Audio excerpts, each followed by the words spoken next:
pirate, not alien. Something else. Something ancient. She stared at it for a long time. Then she whispered to herself, "What are you?" Meanwhile, in the dead system where the ghost ship slept, its core lit up once more. Words appeared across the inner screen. Observation. Phase 1 complete. Test. Successful. Empire response. Weak. Curious. Unprepared. Another line flashed next. Begin Phase 2. And the ship moved. Silently. Faster than light.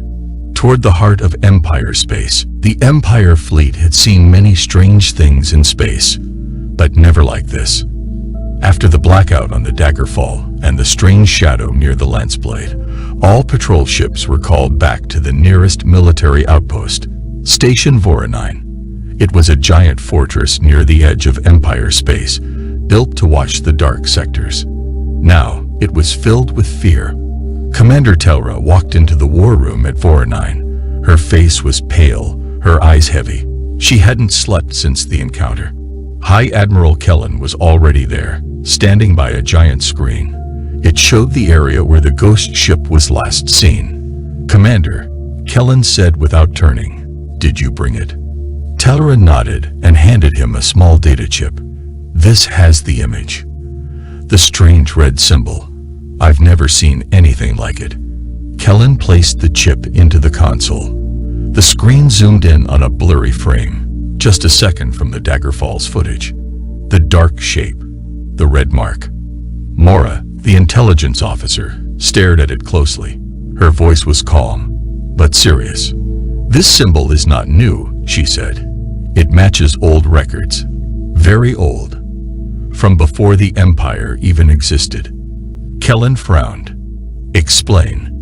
Mora turned to him.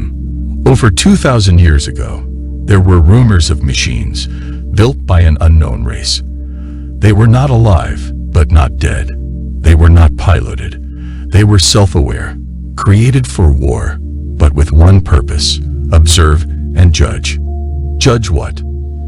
Telra asked. "Civilizations," Mora answered. "When a species grew too fast, became too aggressive, the machines would appear." Telra whispered, "And what would they do?" Mora's eyes were cold. "Erase them." Back in deep space, something was happening again. In Sector 4, near a quiet colony, the cargo freighter Hallion was on its route to deliver supplies. It had no weapons, no escorts, just a small crew of traders. Captain Breen leaned back in his chair, sipping warm tea. "Easy job," he said to his co-pilot. "Nothing but open space." Then the lights flickered. The co-pilot looked up. "That's strange." They checked the systems. Everything seemed fine.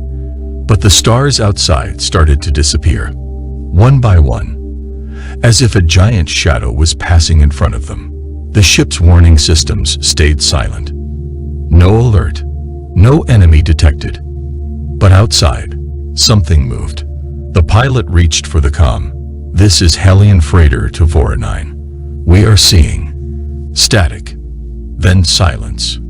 The freighter vanished. At Voronine, an alarm sounded. Kellen rushed to the main control room. A tech officer looked shaken.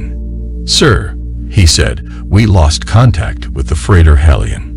One moment it was there. The next, it was gone. No signal. No debris. Nothing." Morris stared at the screen. "Same pattern," she said. "Sudden blackout. No trace. It's hunting now." Telra clenched her jaw. "We have to stop it before it reaches any major colonies." Kellen nodded. "We'll set a trap."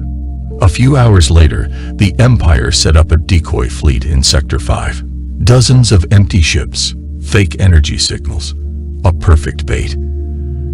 They hid real ships nearby, ready to strike. Commander Telra led the trap mission.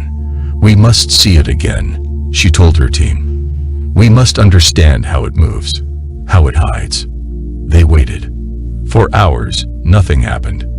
Then, at exactly 3 o'clock galactic time, the stars around the fake fleet started to shift. It came again. Fast, silent, invisible at first, then visible only as a ripple in the void. It flew through the decoy ships like smoke through glass. None of the traps worked. No missile locked on. No system detected it clearly. Telra ordered, "Activate the energy net." The hidden ships fired a web of energy beams to catch the ghost ship. For a brief moment, it worked. The shadow shape flickered, caught in the light. Everyone on the command bridge saw it. A dark, sleek form. No windows, no engines. A strange glow underneath, like a heartbeat. And that red symbol, glowing like fire. Then, with a sharp pulse of energy, it vanished again. The trap failed. Telra stared at the screen. It's learning. Later, Mora stood in front of Kellen and Telra, holding a datapad. "There's something worse," she said. "We decoded a signal, coming from the ship." "A message?" Kellen asked. Mora nodded. It was short, but very clear. She read it aloud. "We see your weapons. We see your fear. You are not chosen. You are not ready." Everyone in the room went quiet. Then the message ended with one final word. "Begin cleansing." Telra's voice shook. "It's not just watching us anymore." Fear spread fast. After the ghost ship escaped the Empire's trap and sent its chilling message, every system on the edge of known space went into lockdown. Ships stopped moving. Colonies stopped sending signals. People whispered about the shadow in the stars. At Empire High Command, meetings were happening day and night. Everyone wanted answers, but no one had any. High Admiral Kellen stood in the main briefing hall, facing hundreds of officers, scientists, and leaders. He played the message again. "We see your weapons. We see your fear. You are not chosen. You are not ready. Begin cleansing." Silence followed. Commander Telra stepped forward. "We now know the truth. This thing is not just a ship. It's a judgment system. It looks at species. It decides if they're worthy to continue. And if not," asked one officer. "It destroys them," Telra said. A deep silence fell across the room. In a small mining colony on Moon Ravel 6, people were living normal lives. Kids played outside. Workers moved crates. Security drones hovered in the sky. Then the sky turned black. Not from a storm, not from night, but from something above the clouds, something massive. The colony's sensors picked up nothing. Not a sound, not a signal, just darkness. One child pointed up and said, "What is that?" Seconds later, all power in the colony shut off. Lights died. Engines stopped. Doors froze. The people looked up in terror as the shape moved across the sky. No fire came. No weapons dropped. But after it passed, people began to vanish. One by one. Quietly. Without pain. No trace. By morning, the colony was empty. Back at WDRN, reports came in. 4 colonies gone, Mora said. Her voice was tired, hollow. No attacks. Just silence. Just nothing. Telra slammed her fist on the table. "We can't fight something we can't touch. We need a new plan." Mora nodded slowly. "I might have one." Everyone turned to her. She explained. Thousands of years ago, a ship saw something similar near the edge of the galaxy. It wasn't part of the Empire back then. A human explorer ship, lost in deep space, but it left a record. An old Earth vessel called the Odyssey. Kellen frowned. "Human ship? What does it have to do with this?" "It saw the same red symbol," Mora said. "And it survived." Kellen gave the order. "Find that ship's log. Find the Odyssey's trail." Telra nodded. "I'll go myself." 2 days later, Telra's small scout ship Falcon Eye launched into deep space, following ancient human star maps. The route was dangerous. Uncharted areas, space storms, black holes. But she didn't care. She was chasing hope. Mora guided her from WDRN. According to the last signal, The Odyssey disappeared in the grave spiral, a dead zone where ships don't come back. Perfect place for secrets, Telra replied. As the Falcon Eye entered the dark spiral, all light faded. Stars vanished behind black dust. Her ship sensors blinked red. Radiation rising, Mora warned. Telra stared into the black. If the Odyssey made it through, so can we. Hours passed. Then, something appeared on the scanner. A shape. Huge, silent, old. A ship, covered in dust and ice, floating slowly through the void. The words on its side still readable. USODYSSEY. Telra gasped. I found it. She moved closer. Her ship connected to the Odyssey's airlock. She grabbed her gear and entered. Inside, everything was quiet. Frozen in time. Human tech from long ago. Simple, clean, cold. She found the command deck and powered up the logs. One final message blinked on the screen. She played it. A tired human captain spoke. We found the Watchers. They looked at us, judged us. We did not fight. We did not run. We listened. We showed what we were. We told them of Earth, of war, of peace, of learning. They watched, and they left. We were spared. The message ended with one line. Do not hide your truth. Show them who you are. Telra sat in silence. She whispered, it's not about power. It's about honesty. Back at Voronine, Mora's voice came through the radio. Telra, we have a new problem. That thing. It's heading straight for the Empire's capital planet. Telra stood up. No more hiding. The ghost ship was moving fast. Too fast. All Empire sensors showed the same thing. The strange ship was heading directly toward Varnuk Prime, the heart of the Empire. Billions lived there. It was the Empire's most powerful planet, and it was unprotected. Every fleet had already pulled back. Ships were too scared to fight. Some captains even refused to move. At high command, fear had turned into silence. Admiral Kellen stood in the war room, staring at the blinking red dot on the screen. It's going to reach Varnuk in 72 hours, Mora said quietly. Kellen asked, do we have anything that can stop it? Mora shook her head.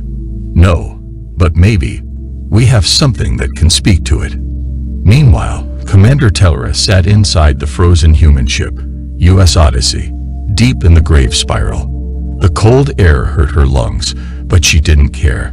She kept playing the old message from the human captain again and again. We did not fight. We did not run. We showed them who we were. It made no sense to her. Why would an unknown force, strong enough to erase colonies, spare someone because they told the truth? She whispered. Then, something strange happened. The Odyssey's screens blinked once. Then again. Words appeared slowly on the old monitor. You seek understanding. Telra froze. Her hand moved toward her weapon, but she didn't pull it. She typed, who are you? The screen replied, we are the keepers. We measure what must remain and what must end. Telra felt a chill. Why the Empire? You hide your truth. You build weapons. You erase life for control. You are false. She took a breath. Then she typed, can we show you who we really are? Back on Voronine, Mora received a sudden data burst from the Odyssey. It was old human video files, thousands of them. Peace talks, school footage, families laughing, war, recovery, art, music, failures, growth, moments of kindness. Telra's voice came with it. The humans were judged, and they were spared because they didn't lie. They didn't pretend to be something they weren't. They showed everything, even the dark parts. And that was enough. Mora blinked. Are you saying we must show the truth? Telra replied, it's the only thing that worked. For the next 24 hours, the Empire did something no one expected. They opened their archives, footage of past wars, of pain they caused, of mistakes made by leaders. Of fear, but also of unity. Of people helping others. Of moments when even the empire tried to change. Billions of messages were packed into one giant broadcast. They called it The Truth of Us. And they sent it straight to the unknown ship. The ghost ship arrived near Varnock Prime. It stopped just outside orbit. No weapons came. No lights turned on. Just silence. Every eye in the galaxy was watching. Then, without warning, a signal came through. It was simple. A voice, not human, not machine. Something in between. We have seen your truth. Everyone held their breath. We will wait. The ship began to move, not toward the capital, but away, back into deep space. Kellen couldn't believe it. It worked. Tellera's voice came through the command channel. They weren't looking for power. They were looking for honesty. More added, for something real. Something worth saving. In the days that followed, the empire changed. Not because they were forced to, but because they had faced something impossible and lived. They didn't win with weapons. They won with truth. And far away, in the shadows of the stars, the ghost ship vanished. But everyone knew it was still watching, waiting. After the ghost ship turned away from Varnock Prime, the empire began to breathe again. But the fear didn't disappear. The keepers were still out there, watching, waiting. And no one knew when they might return. High Command told the people it was over, that the danger had passed. But behind closed doors, the leaders were still afraid. They started secret programs, built faster ships, stronger weapons, hired more spies. Because no one trusted peace. Not yet. Far out near the edge of the Crimson Line, a lonely Empire listening post picked up a strange signal. It wasn't the ghost ship. It was something else. The transmission came in short bursts. Old language, broken symbols. But one word stood out. Human. Commander Eric's frowned as he replayed the message. This can't be right. Humans are gone. Extinct for 100 years. His technician looked worried. Sir, it came from inside the dead sector. That region was forbidden. Ships that entered never returned. Even the keepers avoided it. So why was someone broadcasting from there? And why say human? Hours later, the signal reached Admiral Kellen and Mora. They listened in silence. It's a trap, Mora said at first. Has to be. Kellen didn't answer right away. Then he said, or maybe not. Maybe someone survived. Someone human. But why call now? Mora asked. Because the keepers came, Kellen said. And now, someone wants to talk. High Command didn't want to act. Too risky. But Tellera did. She had been inside the U.S. Odyssey. She had spoken to the keepers, and now she was willing to go into the dead sector. Alone. If it's a trap, she said, then I'll disappear. But if it's not, if someone is alive in there, we need to know. Her small ship, Echo 1, entered the dead sector slowly. Everything outside the windows looked dead. No stars, no color, just black space with floating wrecks, broken moons, dust clouds. It felt like space had stopped breathing. Tellera followed the signal. Then suddenly, a light. A ship came into view. Not large, old, rusty, human design, but not a model anyone knew. She activated comms. Unknown ship, this is Commander Tellera of the Empire. Identify yourself. Static. Then a voice. Weak, but clear. Finally, someone answers. We thought we were the last. Inside the strange ship, Tellera met the crew. They looked human, but older. Worn, tired eyes, strange tattoos. Their ship was falling apart. The leader, a man named Captain Rylan, explained everything. Our ancestors were part of the last human colony ship. We escaped the wars. We hid in this sector. We've been waiting, surviving, hoping Earth would rise again. Telra was stunned. You survived here. All this time? Rylan nodded. We had to. The keepers didn't come here. They left us alone. Telra asked the most important question. Why come out now? Rylan looked at her and said, because we saw the ghost ship. We saw what it did. We thought, maybe humanity still has a chance. Back in Empire space, when Telra's report came through, it caused a storm. Humans survived. Are they dangerous? Should we wipe them out now before they grow? But Kellen said no. We judged them before, and we were wrong. Mora added, let's not make the same mistake again. Soon, the Empire sent a peace team to the dead sector. Talks began. Plans formed. And for the first time in 100 years, humans and the Empire sat across from each other, not as enemies, but as survivors of a galaxy watched by shadows. And deep in the black sky, the ghost ship moved again. Telra stood on the bridge of the Empire's flagship, staring at the stars. Behind her, Admiral Kellen and Mora looked over the last message sent by the humans from the dead sector. It was not just a signal. It was a warning.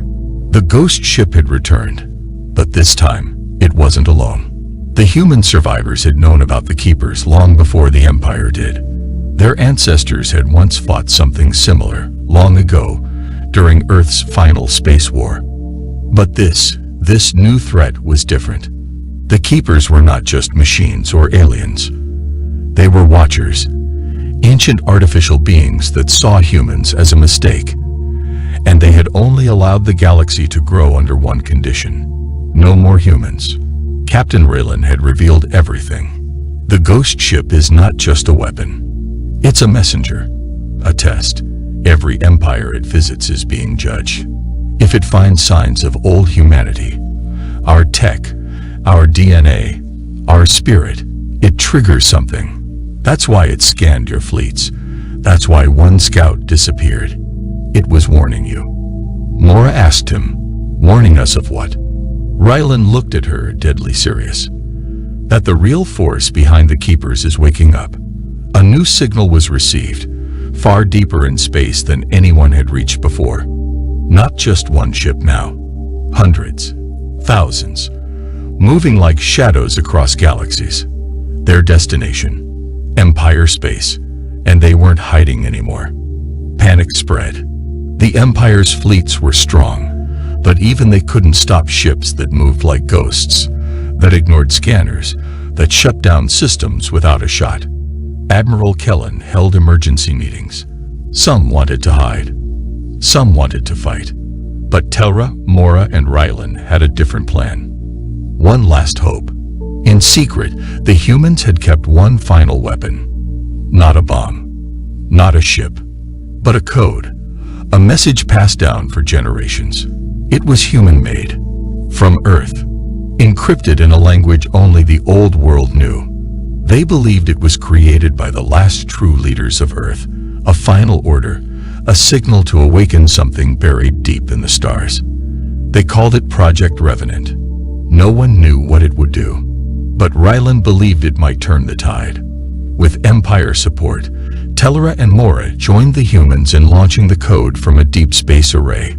The moment the signal was sent, everything stopped. The ghost fleet paused in place, like statues in the sky. For 5 long minutes, the entire galaxy held its breath. And then, something answered. From a part of the universe no one had mapped before, came a light. Bright, growing, and fast. It wasn't a ship. It was something more. It moved faster than anything known. It passed through planets, stars, even the Keepers' fleet, and everywhere it went, the Keepers shut down. One by one, like candles blown out by the wind. When it was over, the sky was quiet again. No more ghost ships. No more shadow fleets. Just silence and peace.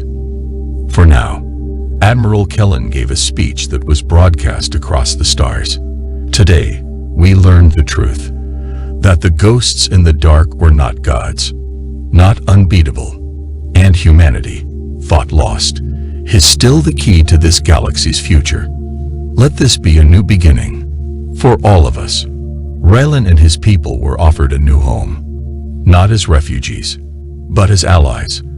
The Empire would protect them and learn from them. And Telra, she became the bridge between two worlds, the one who first saw the ghost and lived to tell the story.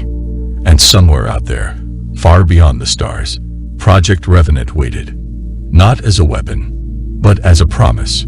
If the darkness ever came back, so would the light. Dr. Kvix adjusted his atmospheric processor with trembling appendages as he prepared to address the Galactic Council. Behind him, the massive holographic display flickered with carefully curated images of Earth, each one selected over months of meticulous observation. The council chambers stretched above him, its crystalline architecture housing representatives.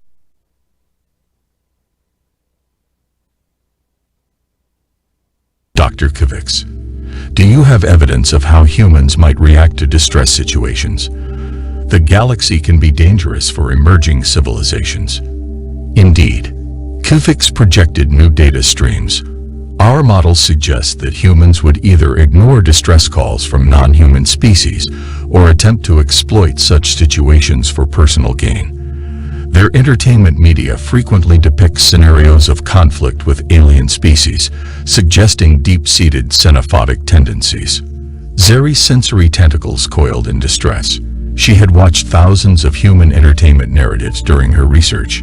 Yes, some depicted conflict, but far more showed hopes of peaceful contact, dreams of galactic cooperation, and scenarios where humans sacrificed everything to help alien species. The council chambers erupted in discussion. Kvix stood proudly, his reputation as the galaxy's leading xenanthropologist secure. His warning about humanity would be remembered for generations. As the session concluded, Zeri slipped away from the observation ring, clutching her personal data core. Inside it were thousands of recordings that told a different story. Humans delivering supplies to elderly neighbors, emergency services working tirelessly during disasters, global relief efforts coordinating to help regions in crisis. But who would believe a junior researcher over the renowned Dr. Kvix? Little did any of them know, events were already in motion that would prove just how wrong they were about humanity's true nature. Senior Medical Officer Lyra pressed her upper appendages against the cold surface of the Medical Transport's control panel, all four of her eyes fixed on the rapidly declining quantum core readings. The Meraxian vessel Healing Light shuddered around her, its usually pristine white corridors now bathed in the crimson glow of emergency lighting. Core stability at 28% and falling, announced First Engineer Tex, his scale-lined throat pulsing with stress. The containment field is barely holding. Lyra's secondary heart began beating faster, joining the rhythm of her primary one. In the cargo hold behind them, 40,000 doses of Centurion fever antidote were slowly warming above their crucial storage temperature. The colony on New Proxima had reported over 3,000 cases already, and without this medicine. What about the Sktheri research station? She asked, her translator struggling to maintain clarity through her rising anxiety. They're only 2 light hours away. Communications Officer Pell swiveled in her suspension chair, her bioluminescent spots glowing a worried amber. They're responding. But she hesitated, her tendrils curling inward. They're advising us to avoid the nearby human space at all costs. They say humans are likely to either ignore our distress call or attempt to salvage our ship for parts. Another violent shudder ran through the ship. The lights flickered, and for a moment, the artificial gravity wavered. Core stability at 22%, Tex reported grimly. We have maybe 30 minutes before total failure. Lyra's tertiary brain ran the calculations while her primary and secondary brains weighed the options. The Sktheri were the galaxy's foremost experts on emerging civilizations. Their warning about humans had been broadcast across all major channels, but the nearest non-human assistance was 5 hours away at best. Officer Pell. Lyra straightened her posture, a decision crystallizing across all 3 of her brain centers. Broadcast an emergency signal on all frequencies, including human channels. Medical Officer Lyra.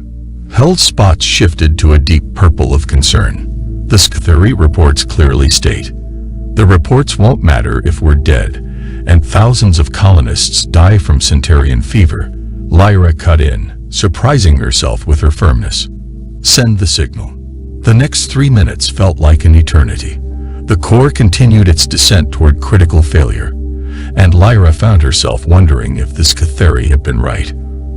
Perhaps humans would simply. Multiple contacts. Health spots flashed bright yellow in surprise. 3 vessels just dropped out of FTL travel. They're human ships. The main screen activated, showing 3 vessels of varying sizes. Their designs were unlike anything in the galactic registry. Less elegant than Maraxian ships, more functional than aesthetic, with sharp angles and exposed hardware that would make any Centaurian architect faint. This is Captain Chen of the Earth Medical Transport, Hope's Horizon. A voice came through in perfect galactic common. We've detected your quantum core destabilization. We have experience with similar systems and are ready to assist. Please share your shield frequencies. Before Lyra could respond, 2 more messages arrived. Mining vessel Deep Rock Pioneer here. We've got spare quantum stabilizers if you need them. Research ship Curiosity's Child standing by. We have power cells charged and ready for emergency transfer. Lyra's 3 brains struggled to process this response. Not only had humans answered their call, but 3 separate vessels had diverted their courses to help, and none of them had mentioned payment or salvage rights. Medical Officer, Tex called out, his scales now a pale shade of worry. Core at 17%. We need to decide now. Lyra took one last look at the Scatheri warning flashing on her secondary screen. Then she reached out and opened a channel to the human vessels. This is Senior Medical Officer Lyra of the Maraxian Transport Healing Light. We gratefully accept your assistance. We're also carrying urgent medical supplies that need to reach New Proxima within 40 standard hours. Understood, Healing Light. Captain Chen responded without hesitation. Let's get you fixed up and back on your way. Those people need their medicine. As the human ships moved into position around them, Lyra couldn't help but wonder what else the Scatheri might have gotten wrong about humanity. Captain Sarah Chen kept her voice steady as she coordinated with the other human vessels, but her mind was racing through contingency plans. The Maraxian ship's quantum core readings were worse than she'd initially thought. On her command deck's main screen, the healing light hung against the star-studded backdrop, its elegant white hull designed for beauty, rather than the practical redundancies human ships favored. Engineering team ready for transfer. Her chief engineer, Raj Patel, reported through the ship's comm. He'd already suited up with his team, their modified EVA suits adapted for working with alien technology. But Captain, these readings, we've never dealt with a Maraxian quantum core before. No time like the present to learn, Sarah replied, managing a small smile despite the tension. The mining vessel's stabilizers will buy us time to figure it out. The Deep Rock Pioneer had already moved into position, its sturdy frame dwarfing both medical ships. Its captain, a gruff woman named Mackenzie, kept a running commentary as her crew prepared the emergency stabilizers. These babies have saved our hides in the Kuiper Belt more times than I can count, Mackenzie transmitted. They're not pretty, but they work. On the research vessel, Curiosity's Child, Dr. Amanda Torres had been rapidly comparing the Maraxian core specifications with known quantum technologies. Captain Chen, we've analyzed their containment field. It's similar to the Centaurian design we studied last year. We're sending you the modification protocols now. Sarah watched as her crew coordinated with the other ships without missing a beat. No one had even questioned diverting from their original courses. The Hope's Horizon was supposed to be heading home after a 3-month relief mission to the Pleiades colonies. The crew had been talking about the upcoming solar festival for weeks. Engineering team. Transferring now, Raj reported.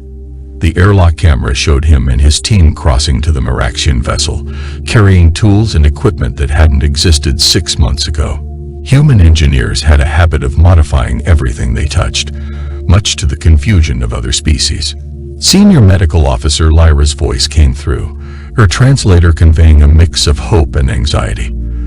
The core is at 14%. The medical supplies, the stasis field is weakening. Understood, Sarah responded.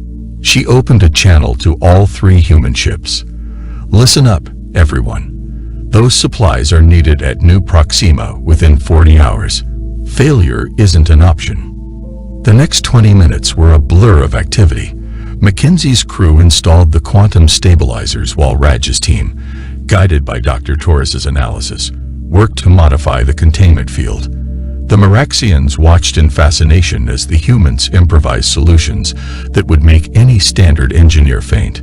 Core stabilizing, TEX, the Maraxian engineer announced with obvious relief. Up to 32%, 40%. The stabilizers will hold, Mackenzie assured them. But you'll need a proper dock for full repairs. Sarah had already been calculating travel times and distances. The Hope's Horizon was the fastest of the 3 human ships, equipped with the latest drive systems for emergency medical response. She opened a channel to Lyra. Medical officer, our ship can reach New Proxima in 36 hours. We should transfer the supplies and... Captain, her first officer, David Kim, interrupted quietly. The crew's families. The Solar Festival. Sarah glanced at the crew on her bridge. They'd already missed 3 holidays this year. The Solar Festival was the biggest celebration back home, and they'd been promised time off. But as she met their eyes one by one, she saw the same determination she felt. The crew of the Healing Light did everything right. She transmitted to all channels. They maintained their course as long as possible, trying to complete their mission. We're not letting them down now. She paused, then added, any crew who wish to transfer to the other vessels for faster return to Earth. Not a chance, Captain, her helmsman called out, followed by similar responses across the ship. Well then, Sarah allowed herself a genuine smile. Medical Officer Lyra, let's get those supplies transferred. My crew will show yours our cargo systems. They're not as elegant as yours, but they're fast. The Maraxian officer's translator took a moment to process before responding. Captain Chin, the Scatheri reports never mention this aspect of humanity. Why would you delay your celebration to help strangers? Sarah thought about the colony she'd visited, the faces of people who needed help, alien or human. Because someday we might be the ones sending out a distress call. And even if we're not, helping is what humans do. The Grand Nexus station hung in space like a luminous snowflake, its crystalline spires catching light from 3 different suns. In the station's bustling trade district, beings from 100 different species gathered at the famous Starfall Cafe, where stories spread faster than light itself. Today, the usual hum of conversation had taken on a different tone. At a corner table, Captain Lyra of the Healing Light sat surrounded by an eager audience, her 4 eyes bright as she recounted her experience with the human ships. They didn't even discuss payment, she explained, her translator crystal pulsing with earnest energy. The mining vessel used their own quantum stabilizers, expensive equipment, and when I tried to arrange compensation, their captain just laughed and said, pass it on. A Centaurian trader's crystal matrix flickered with skepticism. But the Scatheri reports. Look, interrupted a gruff voice. A Rigelian cargo pilot leaned forward, their armored exoskeleton gleaming under the cafe's ambient lighting. Last week, my ship hit an unexpected debris field near the Horsehead Nebula. Cracked our main drive housing. Know who stopped to help? Human mining ship. They didn't just repair it. They reinforced it better than new. Wouldn't take payment either. Similar stories began emerging around the cafe. A Pleiadian scientist described how Earth universities had freely shared breakthrough research on gravity wave manipulation. An Aldebaranian medical coordinator spoke of human doctors volunteering during a crisis on their colony worlds.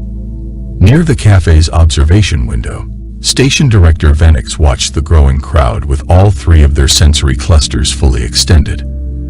As the station's administrator, they had accessed the official Sktheri reports on humanity dozens of times. Yet the evidence mounting in their database told a different story. Their assistant, Min Sho, a human liaison officer recently assigned to the station, approached with the daily reports. "Director, you might want to see this." The data crystal displayed a curious trend. Human vessels were consistently deviating from their registered flight paths, burning extra fuel and time to pass near common trade routes and colony worlds. The pattern made no sense until Min Sho explained. "They're conducting wellness checks," she said, smiling at the director's confusion. "After that incident with the Meraxian medical transport, a lot of our captains started taking alternate routes just to make sure everyone in their sector was okay." "That seems inefficient," Venix observed, their middle sensory cluster pulsing with confusion. "Maybe." Min Sho shrugged. But last week, the Star Wanderer found a Danubian scout ship with a failing life support system because of these inefficient routes. No distress signal. Their communications were down. The crew would have died if the humans hadn't checked on them. In another corner of the cafe, a young Andromedian researcher was showing footage from Earth's historical archives on their portable projector. The images contradicted everything in the Sktheri reports. Humans forming vast networks to help strangers during natural disasters, creating organizations dedicated to helping other humans and animals alike, risking their lives to save others without hesitation. Their entire culture has countless examples of this behavior, the researcher explained excitedly. They have ancient stories, myths, and legends all centered around helping others. They even have a human phrase for it, paying it forward. Director Venix watched as the stories continued to spread throughout the station. Their security feeds showed similar discussions happening in the diplomatic sector, the merchant quarters, and even the usually stoic engineering division. The galaxy was beginning to see a very different picture of humanity than the one painted by the Sktheri. As if to punctuate this shift, a new alert appeared in their feed. A human vessel, the Stellar Guardian, had just requested emergency docking. Their cargo hold was full of medical supplies, and they'd picked up fragments of a transmission about a possible epidemic in the Outer Rim colonies. They hadn't received an official distress call. They simply heard there might be trouble and came to help. Venix approved the docking request immediately.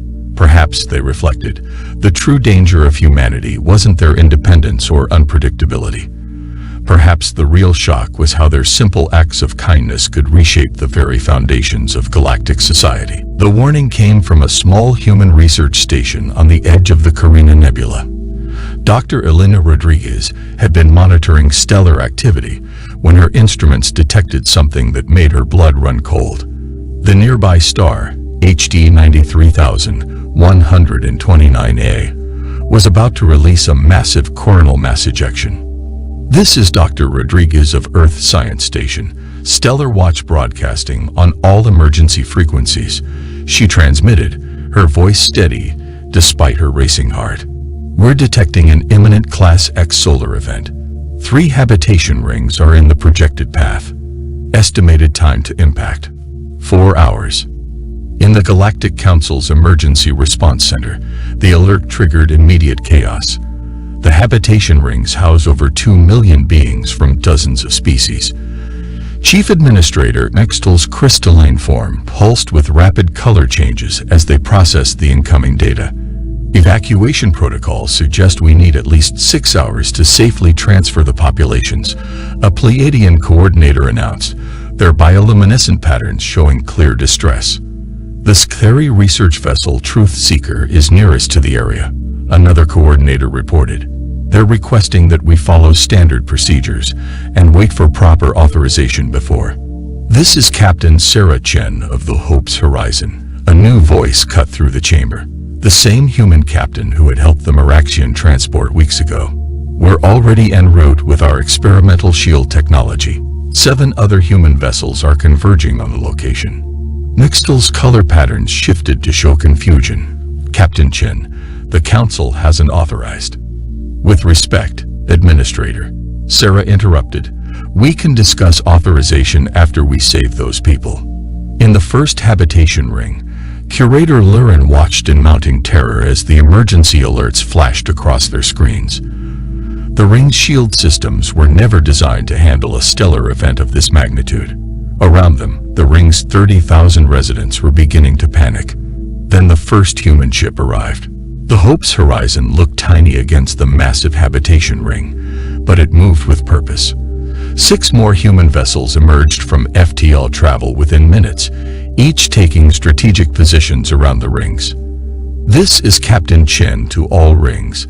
Sarah's voice came through on all channels. We're deploying experimental shield harmonics. Our ships will create a protective barrier while you evacuate.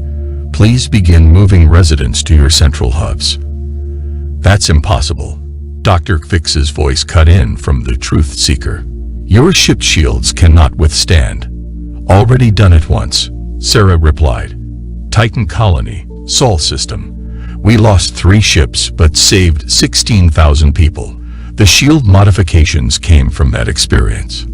Aboard the Hope's horizon, Sarah turned to her crew. This is volunteer only. What we're about to do, the shields will hold, but our ships are going to take one hell of a beating. We're staying. Her first officer, David Kim, spoke for the entire bridge crew. Similar responses came from the other human vessels. The solar storm hit like a celestial hammer. The human ship's shields blazed brilliant blue, creating a protective web around the habitation rings. Inside the barrier, evacuation ships darted back and forth, transferring residents to safety. On the Galactic Council's emergency channel, the human captains maintained a steady stream of communication, adjusting shield harmonics and power distribution on the fly. Their ships groaned under the stellar onslaught, but they held position. Ring 1 cleared. Ring 2 at 60% evacuation. Shield power at 40%, rerouting from non-essential systems. Hull temperature climbing, but we're not moving. In the council chamber, Nextal watched in amazement as the humans coordinated their efforts without any central authority, each ship adapting independently while working in perfect concert with the others. Hours later, when the storm finally passed, the human ships were scorched and damaged, their hulls bearing the scars of their stand against the star itself. But the habitation rings were intact, and not a single life was lost. As repair crews swarmed the damaged vessels, Captain Chen received a priority message from Earth. She expected a reprimand for acting without authorization. Instead, she found a list of every human ship in the sector, all volunteering to help with the recovery efforts. Send them our coordinates, she told her communications officer, a tired smile crossing her face. Looks like we've got more work to do. Junior researcher Zuri sat in her private quarters aboard the Truth Seeker, her sensory tendrils coiled tightly against her body as she reviewed the footage for the 100th time. The human ship's defense of the habitation rings played on one screen while her original research data filled 3 others. Her third heart began its stress rhythm as she overlaid the timestamps. During the exact period when Dr. Kvix claimed humans were exhibiting dangerous individualistic behavior, her observations showed something entirely different. She had recorded thousands of instances of humans helping each other, emergency services rushing into danger, global relief efforts, stranger helping stranger. A soft chime announced an incoming transmission. Zeri quickly minimized her screens, but relaxed when she saw it was from Lyra, the Miraxian medical officer she'd befriended after the quantum core incident. Have you seen the latest from the habitation rings? Lyra asked without preamble, her 4 eyes bright with excitement. The humans didn't just save everyone. They're staying to help with repairs. They're treating it like some kind of community project. They're calling it a space barn raising, whatever that means. Zeri's tendrils unknotted slightly. Lyra, I need your help. Can you send me your complete sensor logs from when the human ships helped you? including all behavioral data. Of course, but why? Please, Zuri interrupted, her tone carrying an urgency that made Lyra's secondary heart skip. It's important. As soon as the Maraxian data arrived, Zuri began her analysis. The pieces were falling into place. Dr. Kvix's report had used selective editing so subtle that even the Galactic Council's fact-checkers had missed it.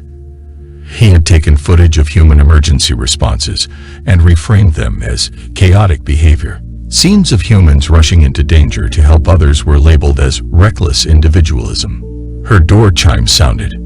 "Enter," she called, quickly saving her work to a secure data crystal. Dr. Kvix himself glided in, his senior researcher robes immaculate as always. Ah, Zuri. Still analyzing the human response to the solar storm. Fascinating display of their chaotic nature, wasn't it? Actually, sir, Zuri straightened her posture, all four of her hearts pounding. I've been reviewing our original research. All of it. Kvix's primary tendrils twitched. There's no need.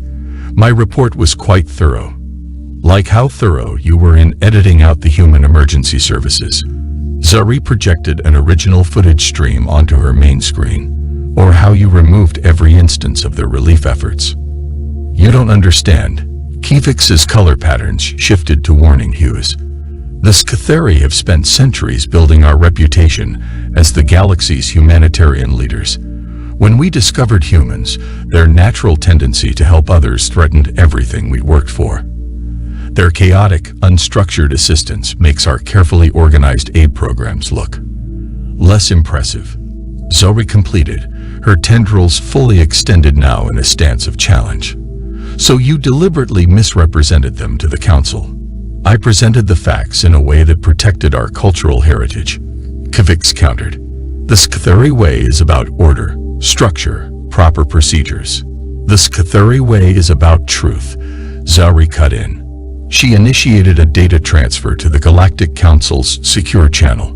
That's why I'm sending them everything. The original footage, the edited versions, the timestamps showing deliberate manipulation. Even this conversation. Kvix's colors paled. You cannot. My reputation is worth less than the truth, Zuri finished, and worth far less than the lives that could have been lost if humans had followed our warnings and stayed away when they were needed. As Kvix fled her quarters, Zuri received another transmission from Lyra. More human ships had arrived at the habitation rings. They were organizing repair teams, sharing resources, teaching local engineers their shield modification techniques. Zuri added this new footage to her report. Let the council see humans as they truly were, not as threats to anyone's reputation or status, but as beings who helped simply because they could, because that's what humans did. And maybe, she reflected as she authorized the final data transfer. It's what the Scatheri could learn to do too. The Grand Council chamber had never been so silent. The holographic displays showed Zuri's unedited footage in its entirety. Hours of human emergency responses, disaster relief efforts, and spontaneous acts of assistance. Chief Administrator Mextel's crystalline form remained still, absorbing every detail. Researcher Zuri. Mextel's voice resonated through the chamber. Your evidence is overwhelming. We owe humanity a profound apology. Zuri stood before the council, her tendrils relaxed for the first time in days. Beside her, Captain Sarah Chen of the Hope's Horizon watched the proceedings with quiet attention. The human captain had been invited to represent Earth's interests during this historic session. However, Mextel continued, these revelations raise disturbing questions, not just about the Scatheri deception, but about our own protocols. The administrator's crystal matrix pulsed with new colors. During the solar storm crisis, human ships acted without authorization, ignored standard procedures, and took tremendous risks. And in doing so, they saved millions of lives. The chamber erupted in discussion. A Pleiadian representative rose, their bioluminescence bright with emotion. The humans' methods during the evacuation defied all established protocols. Each ship acted independently, yet somehow maintained perfect coordination. It shouldn't have worked, but it did. Because we didn't have time for protocols. Sarah spoke for the first time, her voice carrying clearly through the chamber. In a crisis, every second spent waiting for authorization costs lives. My crew knows this. Every human ship knows this. We act first and file the paperwork later. Precisely. Memstol's colors shifted to decision patterns. And that is what we must learn from humanity. Their greatest strength isn't their technology or their resources. It's their ability to act decisively while working together. Each human ship during the crisis made independent decisions while supporting the others. No central authority, no approval chain, just immediate action. The Council's historians began recording as Memstol outlined a series of radical changes. Emergency protocols would be streamlined. Ships of all species would be empowered to render immediate assistance. The emphasis would shift from proper procedures to practical results. In the observation gallery, Lyra watched with all four eyes wide. The Meraxian medical officer had been invited as a witness, along with representatives from dozens of species who had experienced human assistance firsthand.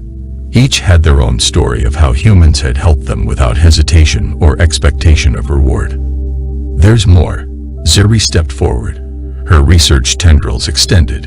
The human concept of paying it forward. It's spreading. The Centaurian fleet has already modified their patrol routes to include wellness checks, just like human ships do. The Aldebarans are establishing their own emergency response teams based on human models. Even some young Scatheri are volunteering for immediate disaster response training. Sarah smiled at this.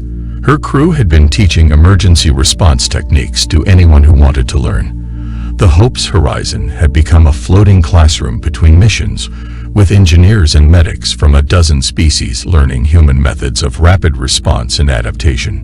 Which brings us to our next decision, Memstol announced. We propose the establishment of a new emergency response network, not controlled by the Council, but coordinated between all willing species, a system that combines human adaptability with the unique strengths of each civilization. The chamber's holographic displays shifted, showing a map of known space. Points of light indicated every registered ship that had volunteered for the new network. The number was staggering. Thousands of vessels from hundreds of species, ready to help anyone in need. We were wrong about humanity, Memstol concluded. We saw their independence as a weakness, their emotional responses as a flaw. Instead, they have shown us a better way. Not through rigid structures or careful protocols, but through immediate action and genuine care for others. Sarah stood a little straighter, feeling the weight of the moment. We're not special, she said simply. We just believe that helping others is the right thing to do. And it seems we're not the only ones who think that way. As if to prove her point, an emergency signal flashed on the chamber screens. A transport was in trouble near the outer rim. Before the Council could respond, ships of 6 different species were already changing course to help. Not because they had to, not because it was protocol, but because that's what people did when others needed help, no matter what species they happened to be. The Earth-designed Emergency Response Center floated serenely in orbit around Proxima Centauri, its crystalline observation dome reflecting starlight in patterns that pleased both human and alien aesthetics. Inside, Zeri stood before the main control center, her research tendrils moving gracefully across the holographic displays as she monitored rescue operations across 3 sectors. 1 year had passed since the Council's historic decision, and the galaxy had changed in ways no one could have predicted. The young Scatheri scientist now led the Joint Species Emergency Response Initiative, or JSERI, a position that would have been unthinkable in the old days of rigid hierarchies. Incoming priority signal, announced Lyra from her medical coordination station. The Meraxian's 4 eyes focused on the data stream. Passenger liner reporting engine troubles in the outer rim. 200 civilians aboard. Zeri's tendrils flowed through the sector data. Nearest vessels. 3 ships already responding. Lyra reported with a smile. the human vessel Star Shepherd, a Sktheri research ship New Horizon. And this is interesting, the Healing Light. Zeri recognized the name. It was Lyra's old ship, now part of the Rapid Response Fleet.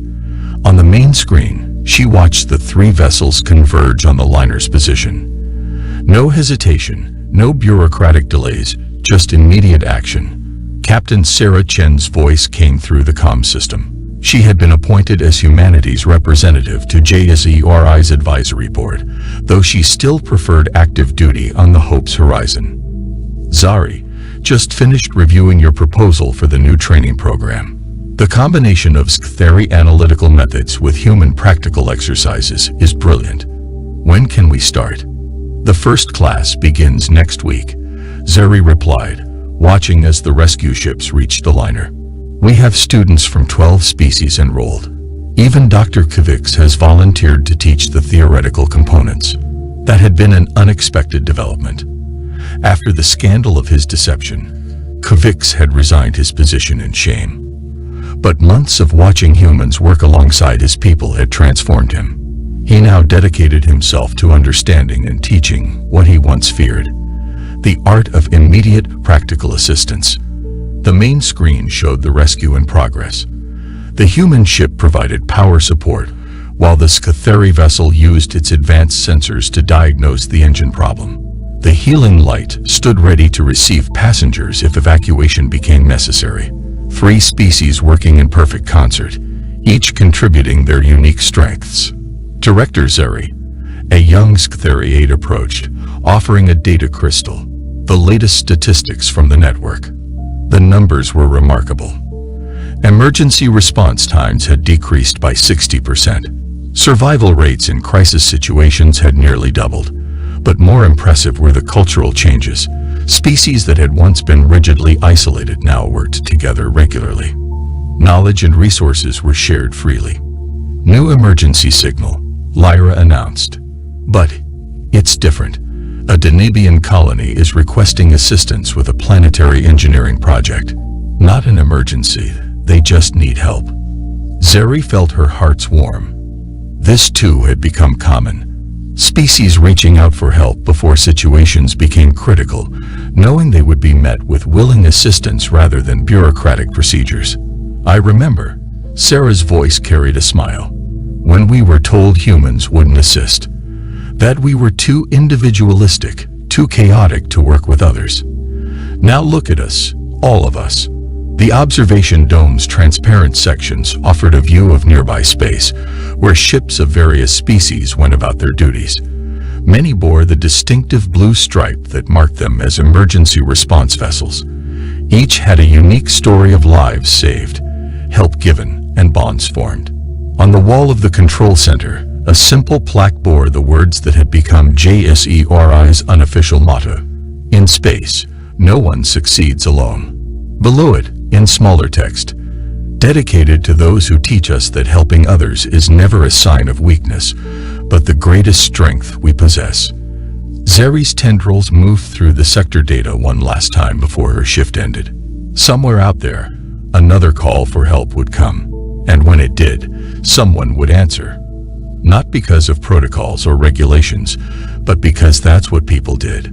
After all, she reflected, watching the stars shine through the dome, that's what humans had taught them. And some lessons were too valuable to forget. Picture this: the most pompous, self-important collection of alien bureaucrats you've ever seen, all crammed into a massive crystalline chamber that screams we spent way too much money on interior decorating. The Galactic Council, ladies and gentlemen, where ego meets incompetence and has awkward alien babies. At the center of this circus sits Chancellor Blimforth, a 7-foot-tall purple blob with more tentacles than common sense and a voice that sounds like someone gargling gravel mixed with unearned confidence. He's been running this show for 3 centuries, which in galactic politics is apparently long enough to develop a god complex but not long enough to develop actual wisdom. Esteemed colleagues, Blimforth announces, his voice echoing through the chamber like a bad audio system at a high school assembly. Today we witness yet another primitive species attempt the ultimate test. Oh, the ultimate test, capital T, capital U, capital T, because nothing says we take ourselves way too seriously, like unnecessarily capitalizing your supposedly impossible challenge. This thing has been the Galactic Council's pride and joy for over 2,000 years. A survival gauntlet so brutally difficult that it's stumped every single species that's ever attempted it. And trust me, that's a lot of species. We're talking hundreds of civilizations, each one convinced they were the hottest thing since sliced bread, all reduced to quivering masses of regret and therapy bills. The test was designed by some long-dead species called the Tormentors, which should have been the first red flag, but apparently the Galactic Council missed that memo along with several others. These Tormentors were basically the galaxy's ultimate sadists, and they created this test as their final middle finger to the universe before they conveniently went extinct. Probably from testing their own creation, but nobody talks about that part. The humans, Blimforth continues, practically vibrating with smugness, will surely provide us with the same entertainment as all the others. Perhaps even more so, given their laughably primitive origins. The council members make various sounds of agreement, which range from clicking to gurgling, to what sounds suspiciously like someone stepping on a squeaky toy. They're all so confident, so absolutely certain that these upstart humans will crash and burn like everyone else. After all, what could possibly go wrong with their foolproof plan? Famous last words in any language, folks. Famous last words. And then the humans walk in, and you can practically hear the record scratch moment happening in real time. First through the door is Captain Jake Morrison, call sign Tank, and let me tell you, the nickname fits. This guy looks like he was carved out of granite by someone who had very strong opinions about jawlines. 6'4", built like a brick house, and carrying himself with the kind of casual confidence that comes from having survived things that would give other species nightmares. He's wearing what appears to be a standard military uniform, except it's covered in patches from places that sound made up. Antarctica winter survival expert. Tornado chaser certified. Australian outback guide. The aliens don't know what any of these mean, but they're getting a very bad feeling about it. Behind him walks Dr. Luna Reeves, and she's the kind of brilliant that makes other people feel inadequate just by existing. PhD in about 6 different fields, all of which sound terrifying when you really think about them. Xenobiology, extreme environment adaptation, something called disaster psychology that nobody wants to ask about. She's got this perpetual smirk like she's in on a joke that nobody else gets, and spoiler alert, she absolutely is. Bringing up the rear is Marcus O'Sullivan, but everyone calls him Mac, and he's the kind of engineer who looks at impossible problems and says hold my beer. Short, stocky, with hands that look like they've personally wrestled with every piece of machinery ever built. The kind of guy who can fix a warp drive with duct tape and spite, and has probably done it more than once. Now here's where things get interesting. Chancellor Blimforth, in his infinite wisdom, decides to show off his extensive research on humanity. Ah yes, he says, tentacles waving dramatically, the species from the Class 12 Death World. How fascinating that you managed to develop spaceflight despite your hostile environment. Dead silence. You could hear a pin drop, if pins made sound in space, which they don't, but you get the idea. I'm sorry, Luna says, and her voice has this dangerous sweetness to it, like honey mixed with nitroglycerin. Did you just call Earth a Class 12 Death World? Indeed. The highest classification on our danger scale. Your planet is quite remarkable in its hostility to life. Jake starts laughing. Not chuckling, not giggling, but full-on belly laughing like someone just told him the best joke he's ever heard. You think Earth is hostile, he manages between laughs. Buddy, Earth is where we go for vacation. Mac nods sagely. Pretty relaxing place, really. No acid storms, gravity's nice and light, barely any radiation. Wait, Luna interjects, what classification is Australia? The aliens frantically check their databases. The answer comes back, and you can see Blimforth's color shift from purple to a sickly green. Class 15. Right. Jake grins. And that's just one continent. Mac here grew up in Alaska, which I'm betting you've got listed as somewhere around Class 14. The council members are starting to make distressed noises. This is not going according to plan. So naturally, because the universe has a sense of humor, and it's apparently feeling particularly spiteful today, Chancellor Blimforth decides to double down on his bad decisions. You know, like a gambler who's already lost his house, but figures one more hand will fix everything. Nevertheless, he declares, his voice cracking just slightly, the ultimate test remains impossible for any species to complete. You will see, and with that he activates the test chamber, because nothing says I'm totally confident in my position, like desperately trying to prove a point to people who are already laughing at you. The chamber doors slide open with the kind of dramatic hiss that screams, "We spent way too much on special effects," and inside is what can only be described as someone's idea of absolute hell. We're talking acid rain that could strip paint off a starship, gravity cranked up to about 3 times Earth normal, an atmosphere that's roughly 60% toxic gas and 40% spite, and vegetation that looks like it was designed by a committee of sadists who really didn't like the concept of living things. The other species taking the test, and oh yes, there are others because apparently the Galactic Council believes in the buddy system even for traumatic experiences, immediately start deploying enough protective equipment to stock a small army. Environmental suits that look like they cost more than most planets' GDP, gravity compensators, air filtration systems that could probably clean the atmosphere of a factory world, and enough backup equipment to supply a small space station. The Zephyrians, who look like crystalline butterflies, if butterflies were the size of refrigerators and had anxiety disorders, are practically encasing themselves in a mobile bunker. The Gornaki, big lizard-like creatures who are apparently the galaxy's premier warriors, are suiting up like they're about to storm the beaches of Normandy. The Ethereal Collective, who are basically sentient gas clouds with superiority complexes, are surrounding themselves with so many force fields they look like a very pretentious disco ball. And then there are the humans. Jake takes one look at the environment, sniffs the air, and nods approvingly. Nice. Reminds me of that training exercise in the Amazon during monsoon season. Luna is already pulling out what appears to be a standard scientific tablet and starts taking readings. Oh, this is interesting.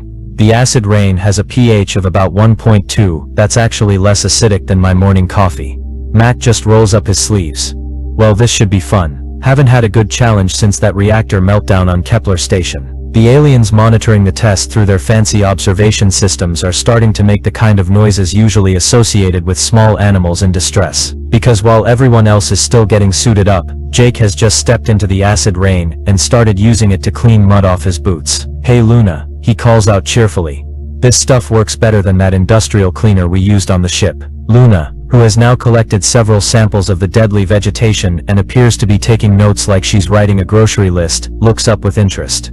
"Really, we should bottle some for later." Meanwhile, Mac has found what the test designers probably thought was an impossible shelter building challenge, where you have to construct adequate protection using only the materials available in the environment, and he's treating it like the world's most relaxing home improvement project. He's already identified which of the deadly plants have useful fibers, which rocks have the best structural integrity, and how to use the acid rain as a natural adhesive. "You know," he says conversationally while building what appears to be a rather cozy little shelter, "this reminds me of that camping trip in Siberia. Remember that, Jake, when the temperature hit -40 and we had to build shelter out of ice and wishful thinking?" "Oh yeah," Jake laughs, now apparently using one of the terrifying predator plants as a back scratcher. "Good times. Though this is definitely more comfortable.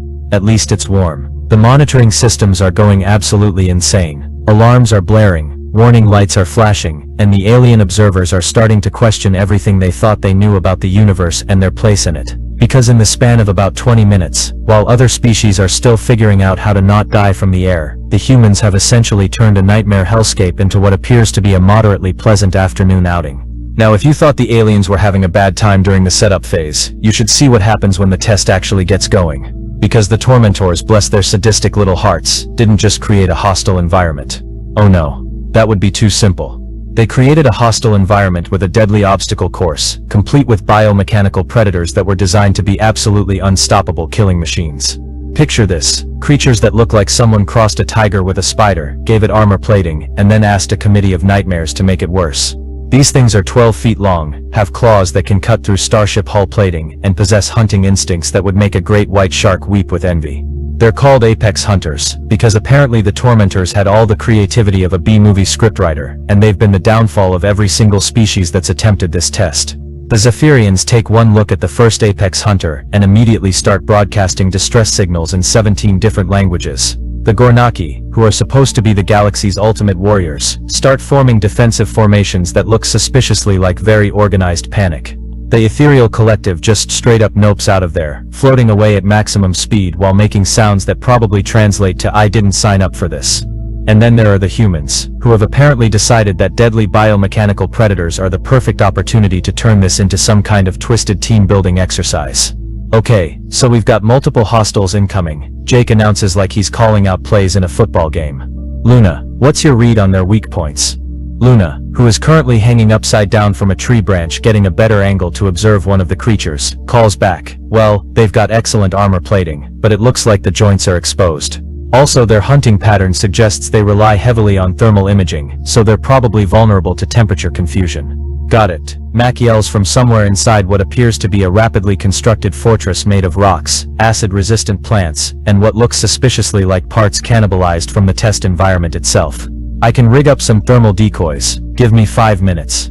5 minutes. The galaxy's most feared biomechanical killing machines, and Mac needs 5 minutes to figure out how to outsmart them using what's essentially prehistoric technology and human ingenuity. Meanwhile, Jake has apparently decided that the best way to deal with a 12-foot-long armored predator is to wrestle it into submission, and he's winning. The apex hunter, which has never in its artificially extended life encountered anything that didn't immediately run away screaming, is having what can only be described as an existential crisis. It was designed to hunt prey that would flee in terror, not prey that would grab it in a headlock and start giving it a lecture about proper hunting techniques. "See, the problem with you guys," Jake explains to the confused predator while casually avoiding its claws, "is that you're too focused on the intimidation factor. Sure, you look scary, but you've got no follow-through. Now, if you really want to be an effective predator, you need to work on your grappling game. The monitoring systems are going absolutely bonkers. The aliens observing this are making noises that their translators are probably wisely refusing to interpret. Chancellor Blimforth has gone from purple to green to what appears to be a very concerning shade of transparent. But wait, it gets better. Because Luna has figured out that the apex hunters communicate through subsonic frequencies, and she's managed to hack into their communication network using her tablet and what appears to be a jury-rigged antenna made from some of the local vegetation. "Hey guys," she calls out cheerfully. "I've got good news and bad news. The good news is I can now talk to these things. The bad news is they're apparently very lonely and have been asking if we want to be friends." "Friends?" Mac pokes his head out of his fortress, which now appears to have grown significantly and might actually qualify as a small castle. "With the murder machines."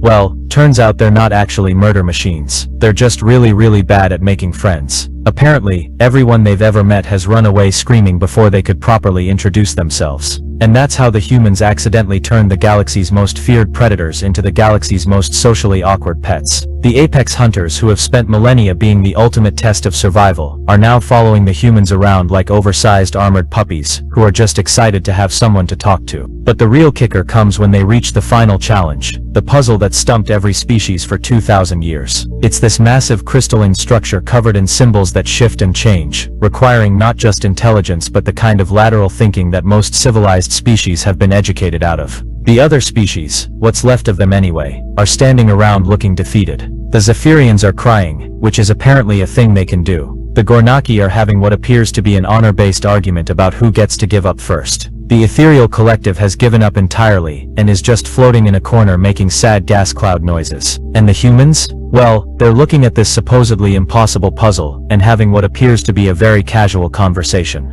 So Jake says, scratching his chin, "This is supposed to be impossible, right?" According to the briefing, Luna confirms, running her hands over the crystalline surface, some kind of ultimate test of intelligence and problem-solving ability. Mac is already pulling out tools that he definitely didn't have when this started, but has apparently manufactured from test environment materials and pure spite. Well, it's a machine, right? And machines can be fixed, modified or convinced to do what you want them to do. "Wait," Luna says, and her voice has that dangerous tone again. "Are you suggesting we don't solve the puzzle?" "I'm suggesting," Mac grins, "that we give it what it wants to hear." And that's how the humans solved the galaxy's most impossible puzzle, by completely ignoring the rules and just asking it nicely to please stop being difficult, because they had a schedule to keep.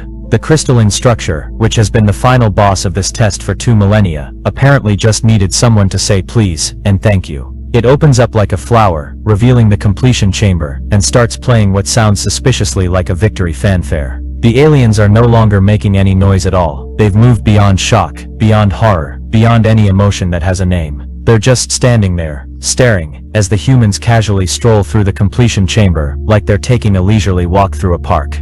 So there they are, the humans, standing in the completion chamber, after absolutely demolishing a test that has been the galaxy's gold standard for impossible for the past 2,000 years.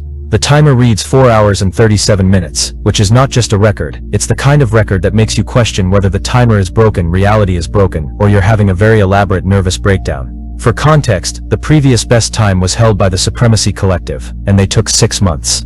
6 months of careful planning, extensive preparation, and eventually giving up and crying. The humans did it in less time than it takes to watch a decent movie, and they brought snacks. Chancellor Blimforth is staring at the results display like it personally insulted his mother. His color has cycled through the entire visible spectrum and has now settled on a shade that doesn't technically exist, and is probably giving the monitoring equipment a headache. This is impossible, he whispers, his voice cracking like a teenager going through puberty. The test is impossible. It has always been impossible. The tormentors designed it to be impossible. Oh, about that, Luna says, looking up from her tablet, where she's apparently been doing some light reading while the aliens have their collective mental breakdown. I did some digging into the test's programming while we were in there. Turns out the tormentors didn't design this as a test of survival or intelligence. The chamber goes so quiet you could hear a quantum particle thinking about existing. They designed it as revenge. And there it is. The other shoe drops with the kind of cosmic thud that probably registered on seismic equipment 3-star systems away. Revenge. Blimforth manages to croak out. Oh yeah, Luna continues with the casual tone of someone discussing the weather. See, the tormentors were apparently really angry about being wiped out by a coalition of galactic species about 3,000 years ago. So they created this test as their final middle finger to the universe. It was specifically designed to be impossible for any civilized species to complete. Mac looks up from where he's been tinkering with what appears to be a souvenir he made from crystalline puzzle fragments. So it was supposed to be a permanent screw you to everyone. Exactly. The whole thing was rigged from the start. Every challenge, every obstacle, every supposedly impossible element was calibrated to exploit the specific psychological and physical limitations of civilized galactic species. Jake, who has been scratching behind what might charitably be called the ears of his new apex hunter buddy, grins. So they basically designed the perfect test to fail every species in the galaxy except for the one species they never met. Bingo. The silence that follows this revelation is the kind of silence usually associated with the heat death of the universe. It's so profound that it has weight, mass, and is probably bending space-time around itself. Chancellor Blimforth makes a sound that the translation systems wisely refuse to interpret. It's followed by several more sounds that suggest his mind is not just blown, it's been launched into orbit, achieved escape velocity, and is currently exploring distant galaxies. But, he stammers, you treated it like a mildly interesting afternoon. Jake supplies helpfully. Yeah, well that's because it kind of was. I mean, don't get me wrong, it was fun and all, but we've had company picnics that were more challenging. The acid rain was actually pretty refreshing, Mac adds. And those apex hunters are surprisingly good conversationalists once you get them talking. Plus I got some fantastic samples for my research. Luna chimes in, this whole experience has been wonderfully educational. The other alien species who managed to survive the test, and by survive I mean, were carried out by their respective emergency medical teams while gibbering incoherently, are being treated for what the medical staff are diplomatically calling acute reality adjustment syndrome. Chancellor Blimforth, meanwhile, has reached the final stage of his mental breakdown and has started laughing. Not happy laughing, mind you, but the kind of laughing that suggests someone's brain has decided to take an extended vacation and left a gone fishing sign behind. So you're telling me, he gasps between increasingly hysterical giggles, that for 2,000 years, we've been using a test designed by a species that wanted to make sure we'd never succeed, and the first species to beat it are a bunch of deathworlders who think acid rain makes good cleaning supplies. Pretty much the humans reply in unison. And that's how the Galactic Council learned that their ultimate test was actually an elaborate prank by a dead civilization, and the punchline was a species that considers their homeworld a relaxing vacation spot. So here we are, 3 hours later, in what has to be the most awkward awards ceremony in galactic history. Chancellor Blimforth, who has been sedated twice, and is currently being held upright by a combination of alien medical technology and sheer bureaucratic stubbornness, is attempting to officially welcome humanity to the Galactic Council. His speech, which was probably very impressive when he wrote it, has been reduced to a series of random words occasionally interrupted by what sounds like suppressed sobbing. The other council members are maintaining the kind of professional composure that only comes from years of political training and possibly medication. We hereby with great the humans have, please don't hurt us, Blimforth manages, before his aide gently takes the microphone away from him. The humans meanwhile, are standing there looking like they've just been told they won a prize for something they do every Tuesday. Jake is still accompanied by his apex hunter buddy, who has apparently decided that following humans around is way more fun than being a terrifying predator. Luna is taking notes on alien psychology with the kind of scientific fascination usually reserved for discovering new species. Mac appears to have built a small device out of spare parts during the ceremony, and is now testing it by making it play what sounds like classical Earth music. So Jake says, because apparently someone needs to break the uncomfortable silence. This is nice and all, but we should probably mention that we've got a schedule to keep. We're supposed to stop by the Kepler station to help with their reactor problem, then swing by the Tau Ceti system to assist with their asteroid mining operation. The aliens exchange glances that suggest they're beginning to understand that their problems might be just beginning. Asteroid mining. Someone squeaks from the back of the chamber. Oh yeah, Max says, without looking up from his device. Should be fun. Haven't done any large-scale demolition work in a while. Last time was when we helped clear out that black hole's accretion disk. Good times. You cleared out a black hole's accretion disk. Well, not the whole thing, Jake clarifies. Just the dangerous parts. Though I guess technically all parts of a black hole are dangerous, so we basically redesigned the whole system. The locals were very grateful. Luna looks up from her notes. Oh, and we should probably mention that Earth is sending a delegation to the next Galactic Council meeting. They're very excited to meet everyone. The color drains from every alien face in the chamber, which is particularly impressive for the species that don't technically have faces. How many humans are coming? Blimforth whispers. Just a few thousand, Jake replies cheerfully. You know, diplomats, scientists, engineers, a few military advisors, some tourists who heard the galaxy was nice this time of year. Pretty standard stuff. Tourists, someone repeats faintly. Yeah, Earth tourism industry is really taking off. Apparently there's a lot of interest in visiting places that aren't actively trying to kill you. It's a novelty.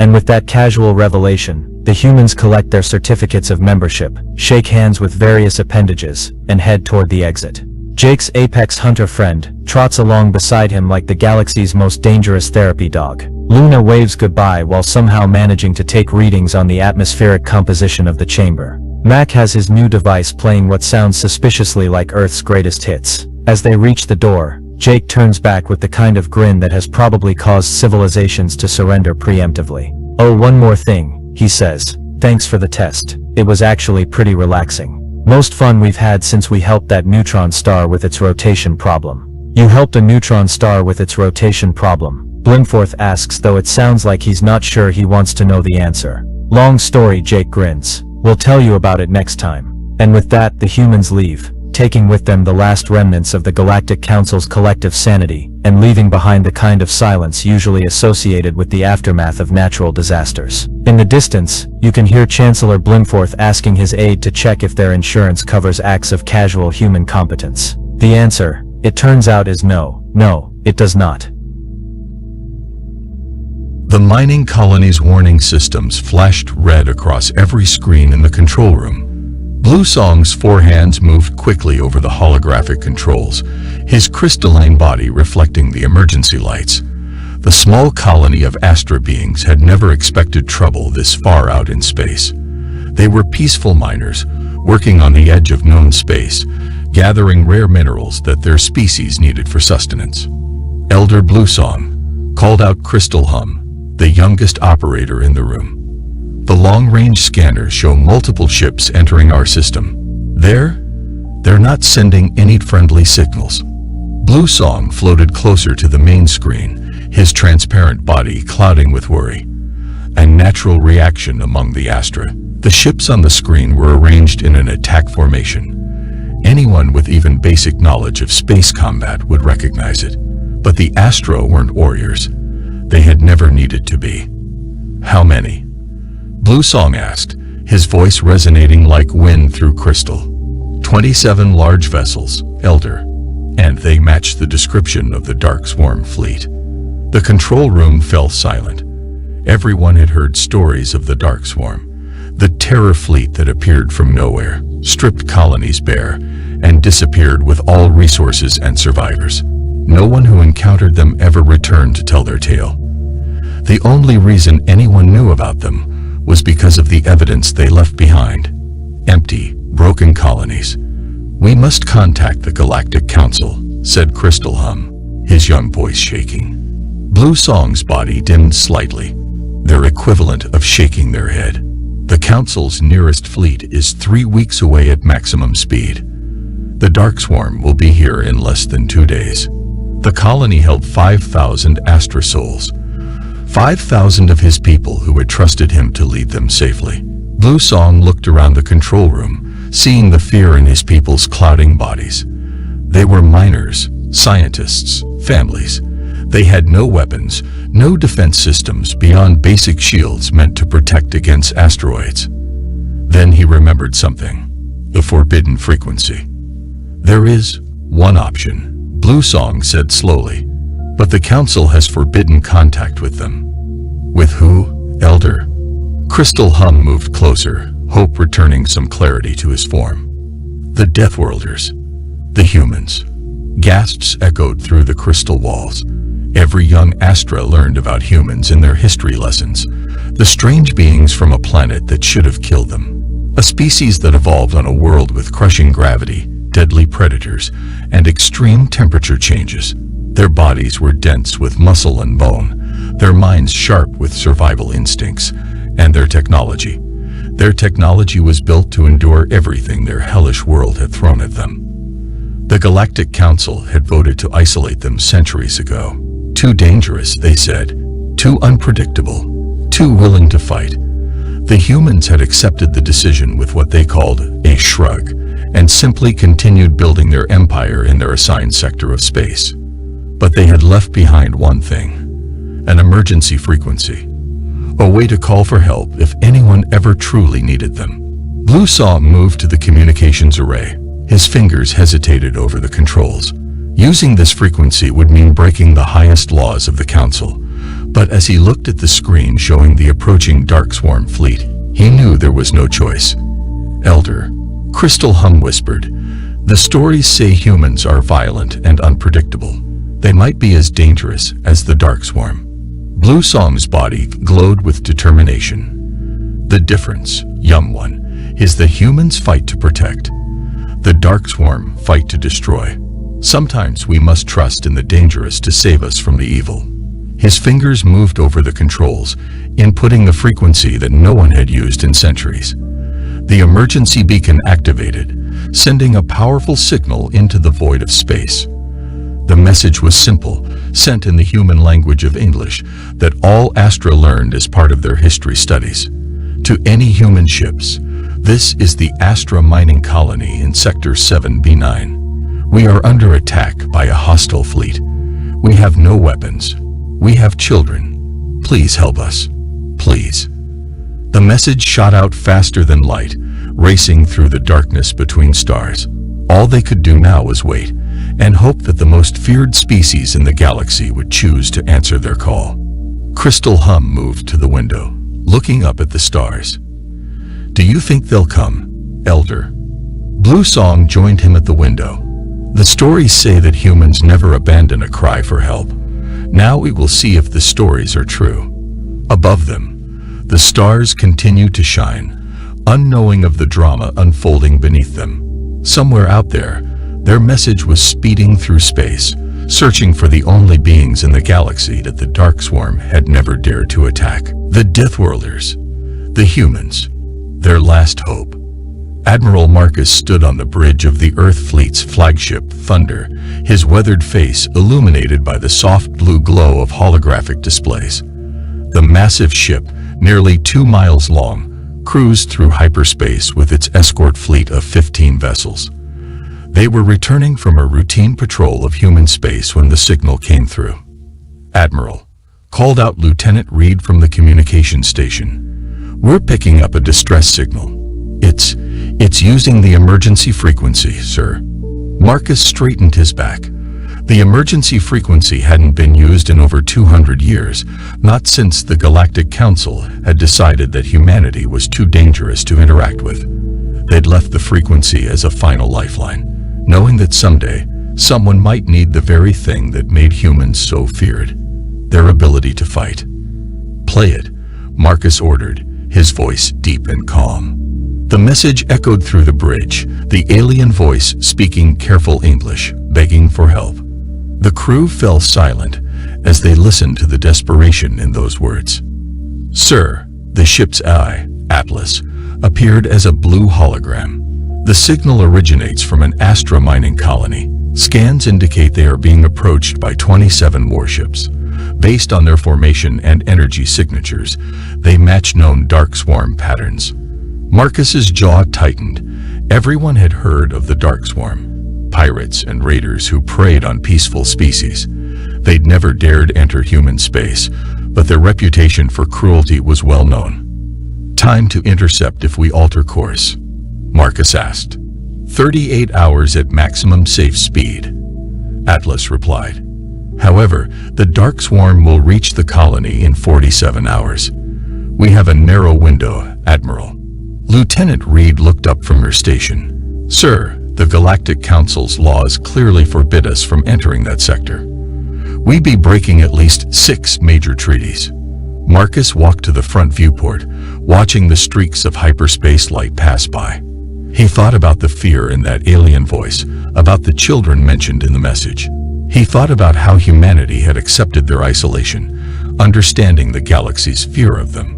But they had never accepted the idea of standing by while the innocent suffered.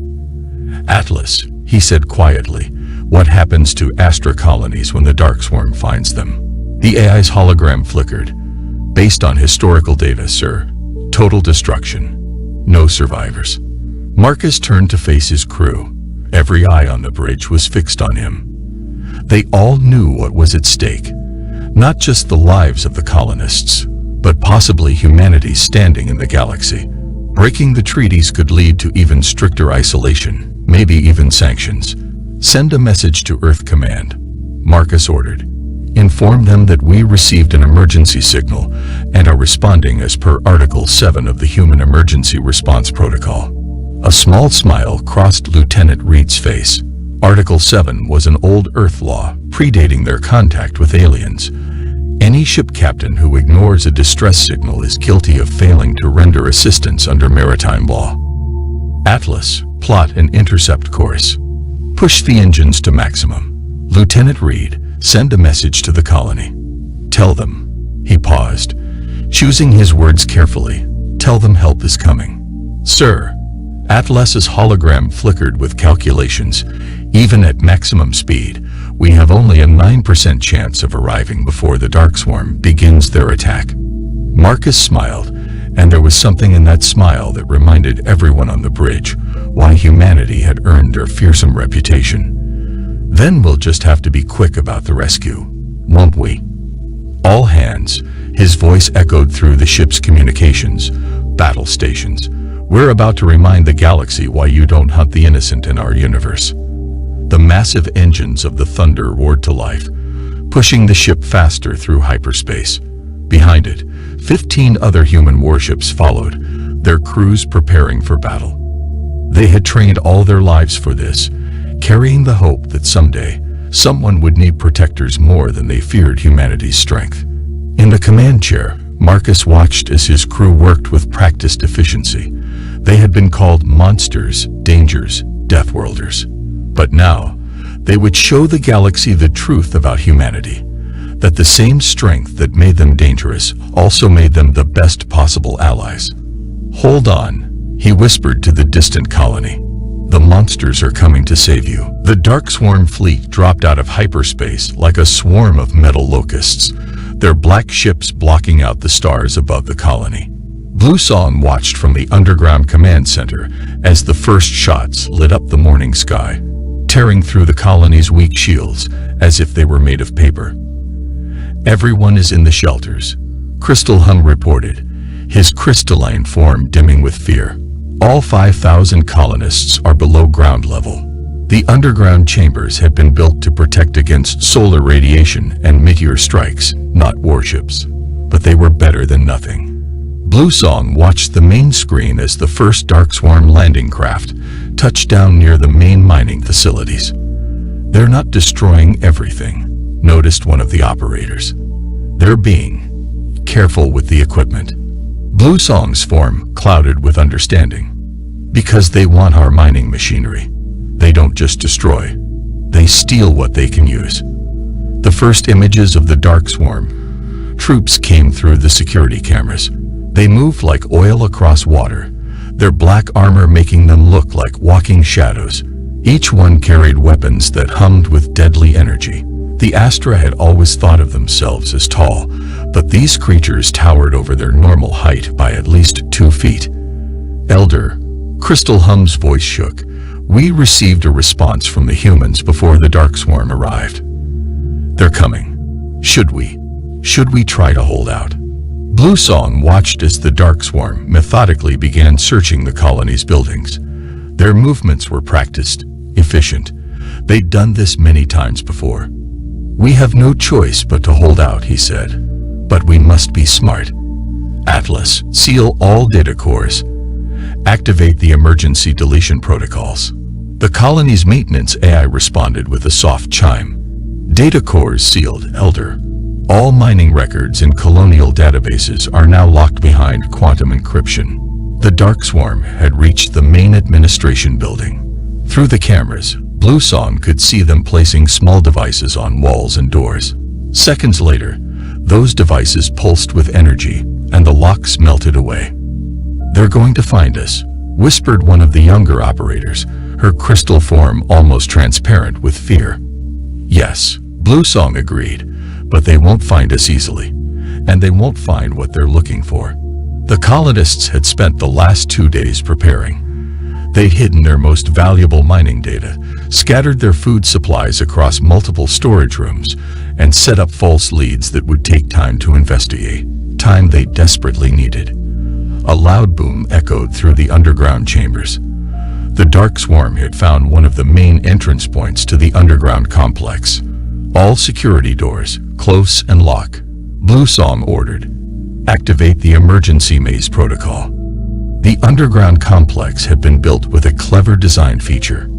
In emergencies, the internal walls could move, turning the straight corridors into a complex maze. It wouldn't stop the dark swarm forever, but it would slow them down. Elder, Crystal Hum called out. They're broadcasting a message. The message played through the colony's speakers, the voice deep and artificial sounding. Attention Astra Colony. Your resources are now property of the dark swarm. Surrender and provide access to your data cores, and your deaths will be quick. Resist, and we will ensure your suffering serves as a lesson to others. Blue Song's crystal form glowed with a fierce light. Send them our response. Crystal Hum looked uncertain. What response? Elder. Send them nothing. Let them waste time waiting for an answer that will never come.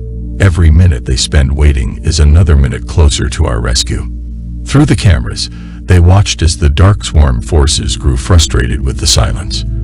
They began using heavier weapons on the doors, but each sealed door they melted through only led them to more corridors, more choices, more delays. In the shelter areas, 5,000 Astra huddled together, their crystal bodies glowing softly in the darkness. They could hear the sounds of the dark swarm above them, searching, breaking, destroying. But they held on to hope, the hope carried in the message they'd received. Hold on, the Deathworlders are coming. Blue Song looked at the countdown timer he'd started when they received the humans' response. 36 hours until their estimated arrival. They just had to survive until then. Keep watching the stars, he told his people. Our saviors are coming, and may the dark swarm learn what it means to hurt those under human protection. The human fleet dropped out of hyperspace on the dark side of the colony's moon, their engines cold and silent. Admiral Marcus stood on the Thunder's Bridge, watching the tactical display show 23 dark swarm ships in orbit around the colony. 4 had landed on the surface. Status report, Marcus ordered quietly. They haven't detected us yet, Lieutenant Reed reported. Their sensors are focused on the colony. They're still trying to break into the underground complex. Atlas's hologram appeared, showing a detailed scan of the situation. The colony's defenders have been clever. They've turned their underground complex into a maze. The dark swarm have only managed to reach the outer sections. Marcus nodded, a grim smile on his face. Smart colonists. They'd bought us the time we needed. Atlas, what's the status of our new toys? The gravity pulse weapons are charged, Admiral. All ships report ready. The gravity pulse weapons were humanity's newest innovation. The Galactic Council had banned them, calling them too dangerous. They hadn't wanted the Deathworlders to have weapons that could manipulate the very force that had made their home world so deadly. Send the signal to all ships. Marcus ordered. Operation Thunderstrike begins in 3 minutes. Remember, we want prisoners. The galaxy needs to know what happened here. The human fleet moved silently through space, spreading out in an attack formation that would have seemed suicidal to most species. 15 ships against 23 larger vessels, but humans had learned long ago that size wasn't everything. "Sir," Reed called out, "the Dark Swarm are broadcasting to the colony again. They're threatening to start executing prisoners if they don't get access to the data cores." Marcus's face hardened. "Move up the timeline. Begin now." The human fleet accelerated as one, their engines lighting up the darkness. The Dark Swarm sensors finally detected them, but it was already too late. "Target their engines and weapons," Marcus commanded. "Show them what happens when you threaten the innocent." The Thunder's gravity pulse weapon fired first. A beam of invisible force struck the nearest Dark Swarm ship, crushing its engine section like a tin can. The massive ship spun helplessly, its crew experiencing crushing gravity levels that their bodies had never evolved to handle. "Dark Swarm fleet is responding," Atlas reported. "They appear confused by our attack pattern." Of course they were confused. No sane species would split their fleet into small attack groups, each ship charging directly at a superior enemy vessel. But humans had learned warfare on a world where predators attacked in packs, where smaller hunters could bring down larger prey. "They're firing," Reed announced. The Dark Swarm ships launched their energy weapons, filling space with deadly beams. But human ships were built differently. Their hulls, designed to withstand the crushing pressures of Earth's gravity, shrugged off hits that would have vaporized other species' vessels. "Return fire," Marcus ordered. "All ships, execute attack pattern Delta." The human fleet moved like a pack of wolves, each ship supporting the others. Where the Dark Swarm expected them to retreat after taking damage, they pressed forward. Where they expected the humans to break formation under fire, they held together. "Sir," Atlas reported, "the enemy is attempting to regroup. Their commander appears to be realizing we're not a normal opponent." Marcus watched as his ships tore through the Dark Swarm formation. The gravity pulse weapons were doing their work, crushing engines, weapons, and power systems. The Dark Swarm's technological advantage meant nothing against weapons designed by beings who had evolved under crushing gravity. "Message from the colony," Reed called out. "The Dark Swarm ground forces are retreating to their ships. They're running from us, sir." "Not today," Marcus said firmly. "Send to all ships. Block their escape. I want those ground forces captured. The galaxy needs to see what these creatures really are." The battle had lasted less than 15 minutes, and already half the Dark Swarm fleet was disabled or destroyed. Their remaining ships were trying to retreat, but found themselves trapped by the very force that had shaped humanity's evolution: gravity itself. "Send a message to the Dark Swarm commander," Marcus ordered. "Tell them, this is what happens when you prey on the innocent. Surrender now, or learn why the galaxy fears the Deathworlders." Blue Song and the colony's leadership watched in amazement through their few remaining external cameras as the battle unfolded above their world. The human ships moved in ways that defied conventional space combat wisdom, taking hits that should have destroyed them, pushing forward when any sane species would retreat. "Their ships are damaged," Crystal Hum observed, watching the Thunder take another direct hit. "But they're not stopping. How can they keep fighting with such damage?" "Because," Blue Song replied softly, "they evolved on a world that tried to kill them every day. Everything about them is built to endure." On the Thunder's bridge, Admiral Marcus stood calmly as his ship shuddered under another impact.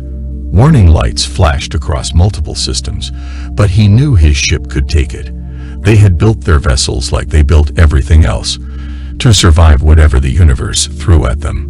"Port side armor is down to 40%, Atlas reported. 2 decks are exposed to space. Emergency force fields are holding."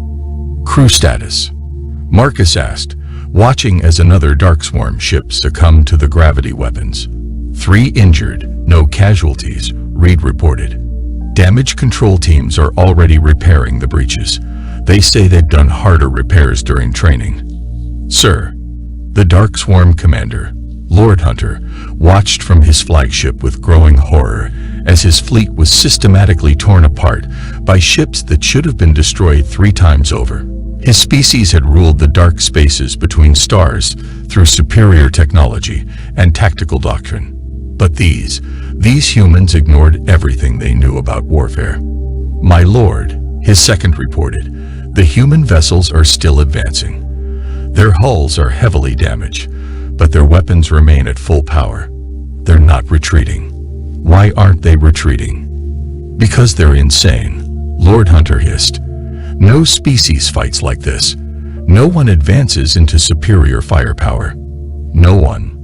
His words cut off as his flagship shuddered. The humans had fired another gravity pulse, and he felt his own body growing heavy as artificial gravity crushed down on his bridge. In the colony below, the Dark Swarm ground forces were experiencing their own revelation about human nature. They had tried to return to their landing ships, only to find them crushed by invisible forces, their hulls crumpled like dying insects. Look, Crystal Hum pointed at one of the camera feeds. The humans are landing their own troops now. The human Marines emerged from their dropships wearing powered armor that made them even larger than the Dark Swarm. Where the raiders had moved like shadows, the humans moved like thunderstorms, each step leaving imprints in the metal deck plating. Surrender. The human Marine commander's voice boomed through external speakers. You have 10 seconds to comply. The Dark Swarm troops, for the first time in their history, dropped their weapons. They had never encountered a force that could not be broken, could not be scared, could not be defeated through superior technology. On the Thunder's bridge, Marcus received the report of the ground forces' surrender with satisfaction. Status of the enemy fleet: 17 ships disabled. Atlas reported 6 attempting to retreat. No ships remain combat effective.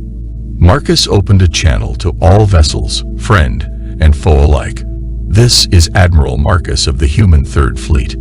To all Dark Swarm ships, your ground forces have surrendered. Your fleet is in ruins. This is your final chance. Surrender now, or we will show you why our homeworld is called a death world. Blue Song watched the remaining Dark Swarm ships power down their weapons. In just 30 minutes, the most feared raiders in known space have been completely defeated by the species that the galaxy had tried to isolate. I understand now, he said quietly to Crystal Hum. The Council feared them because they are strong, but they never understood. The humans are strong because their world taught them to protect themselves, and now they protect others. Above the colony, the human fleet took up defensive positions, their damaged hulls gleaming in the starlight.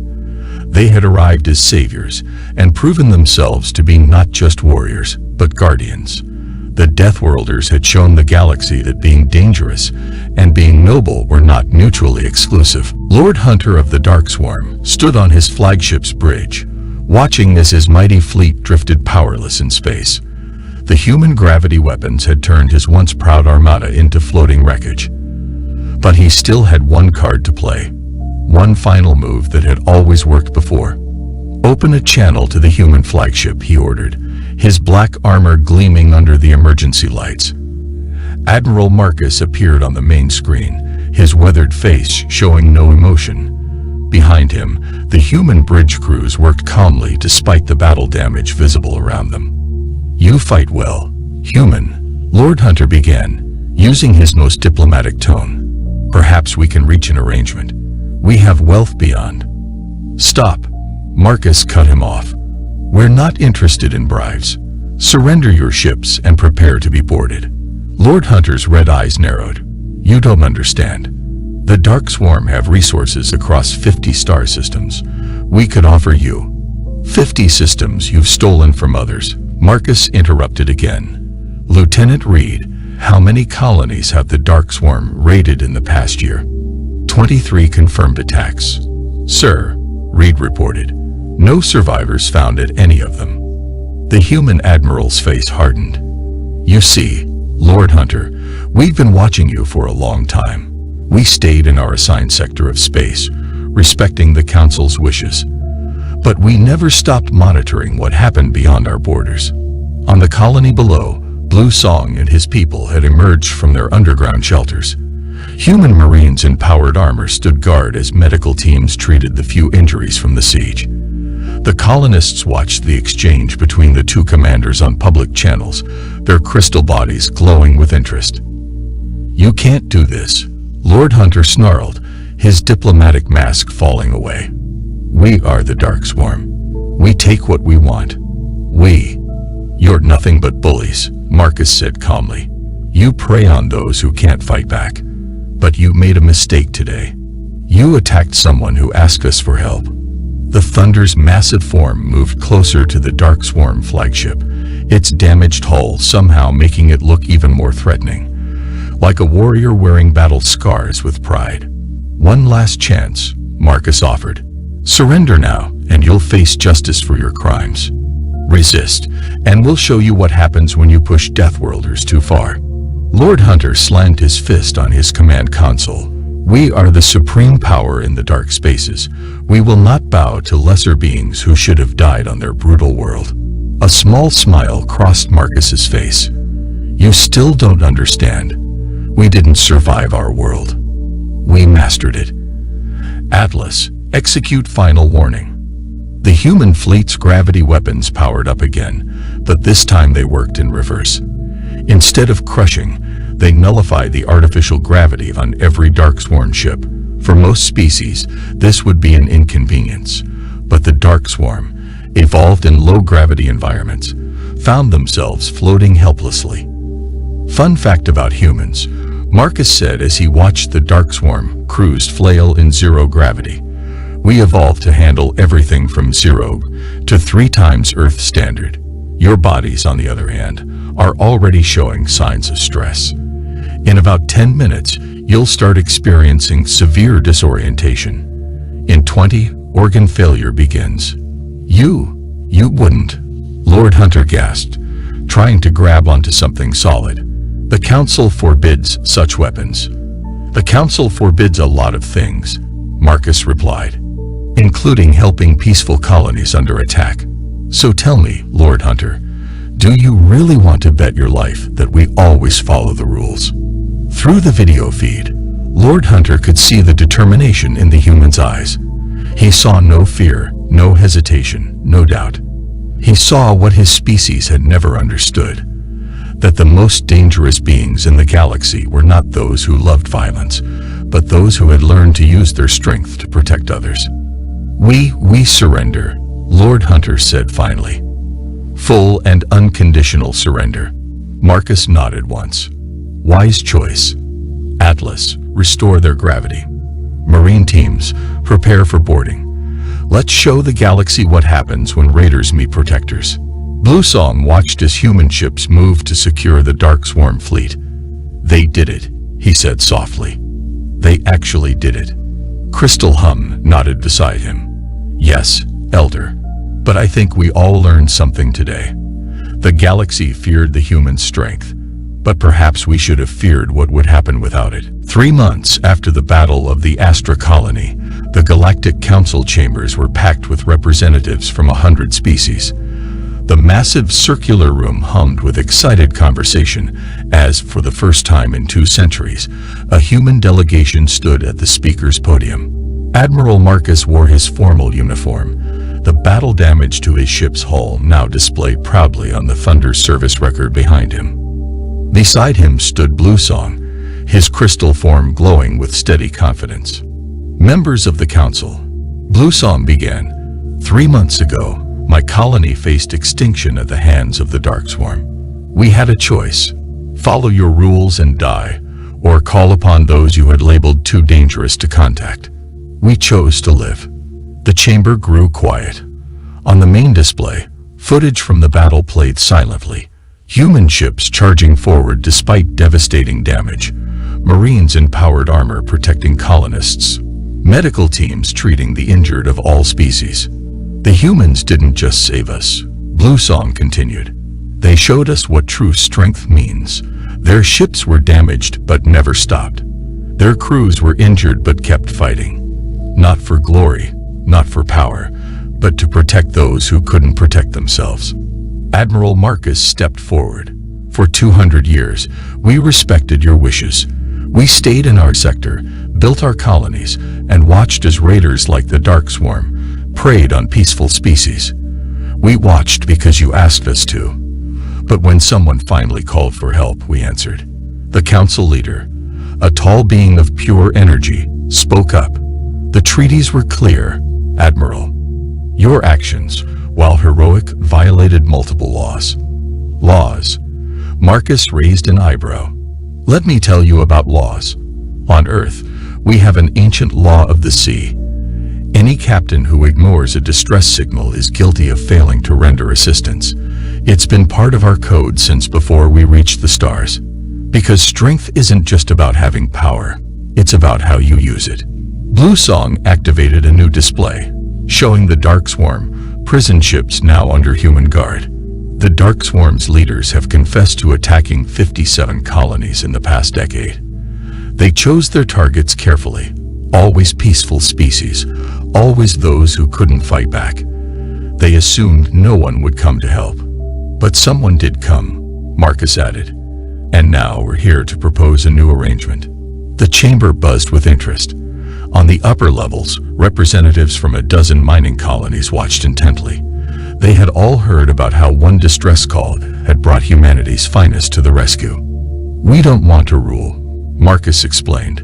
We don't want to conquer. But we're offering something the galaxy desperately needs: protection. Any peaceful colony that wants human protection can request it. We'll respond to any distress call, defend against any aggressor, and ensure that what happened to those 57 colonies never happens again. And why should we trust you with such power? The council leader asked. Blue Song's form glowed brighter. Because they already have the power. They've always had it. But instead of using it to conquer, they use it to protect. I've seen human children playing with our younglings, sharing Earth stories. I've seen their engineers helping us improve our defenses, asking nothing in return. They're not monsters. They're guardians. The council chambers erupted in discussion. On the public channels across the galaxy, billions watched as history was made. The footage from the battle had already spread everywhere. Humans charging into combat to protect strangers, risking their lives for aliens they'd never met. We call them Deathworlders, Blue Song concluded, but perhaps we should call them what they truly are, the protectors we always needed but were too afraid to trust. The vote that followed was not even close. The old treaties were revised, allowing human ships to respond to any distress call. Within a year, hundreds of colonies would request human protection. The raiders and pirates who had plagued the galaxy's peaceful species found themselves facing an enemy they couldn't intimidate or outfight.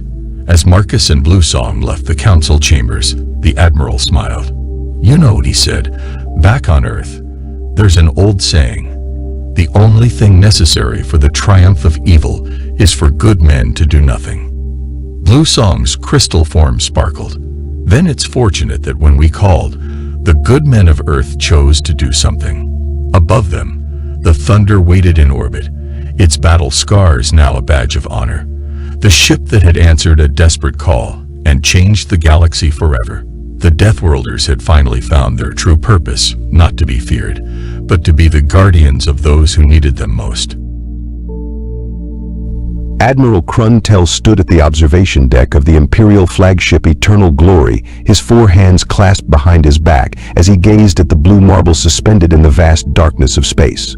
The sight of Earth, so small and seemingly insignificant, brought a smirk to his face. His secondary eyes blinked in rhythm with the pulsing of the ship's quantum core, while his primary set remained fixed on humanity's homeworld. Another primitive species about to learn their place in the cosmos, he muttered to himself, running a hand through his ceremonial head crest. Computer, display the Imperial fleet status. A holographic display materialized before him, showing thousands of warships arranged in perfect formation. The mighty vessels of the Galactic Empire stretched as far as his enhanced vision could see, each one a masterpiece of engineering capable of reducing entire continents to ash. The fleet had conquered 37 civilizations in the past solar cycle alone, and Earth would be number 38. Supreme Commander Zarakesh is requesting an update, Admiral announced Lieutenant Plex, his communication officer, whose tentacles were wrapped around multiple control interfaces simultaneously. Tell her that everything proceeds according to plan, Kruntel responded, his voice carrying the weight of 10,000 successful conquests. The humans remain oblivious to their impending surrender. Our stealth systems are performing perfectly. He allowed himself a moment of pride as he reviewed the tactical readouts. The eternal glory alone carried enough firepower to level every major city on the planet below. The humans, with their quaint nuclear weapons and primitive space stations, would have no choice but to accept imperial rule. They would become another footnote in the Empire's glorious expansion. Sir Plex interrupted his thoughts. Our cultural analysis team has completed their preliminary report on human civilization. Summarize it for me, Lieutenant. Though I doubt there will be any surprises. They are unusual, sir. The report indicates they spend an inordinate amount of time engaging in something called entertainment. They appear to simulate conflicts and disasters for amusement. Our behavioral specialists are quite puzzled. Kruntel waved two of his hands dismissively. Primitive species often create elaborate distractions from their meaningless existence. Once they understand the true power of the Empire, they will abandon such foolishness. He turned to face his bridge crew, all members of various species that had already accepted the Empire's superiority. Each one represented a successful conquest, a civilization that had learned the futility of resistance. Humans would soon join their ranks. Begin the final preparations, he commanded. I want our formation to be visible the moment we drop our stealth fields. Let them witness the full might of the Imperial fleet before we demand their surrender. The bridge hummed with activity as his orders were relayed throughout the fleet. Kruntel returned his gaze to Earth, imagining how its inhabitants would react when they realized their insignificance in the face of galactic civilization.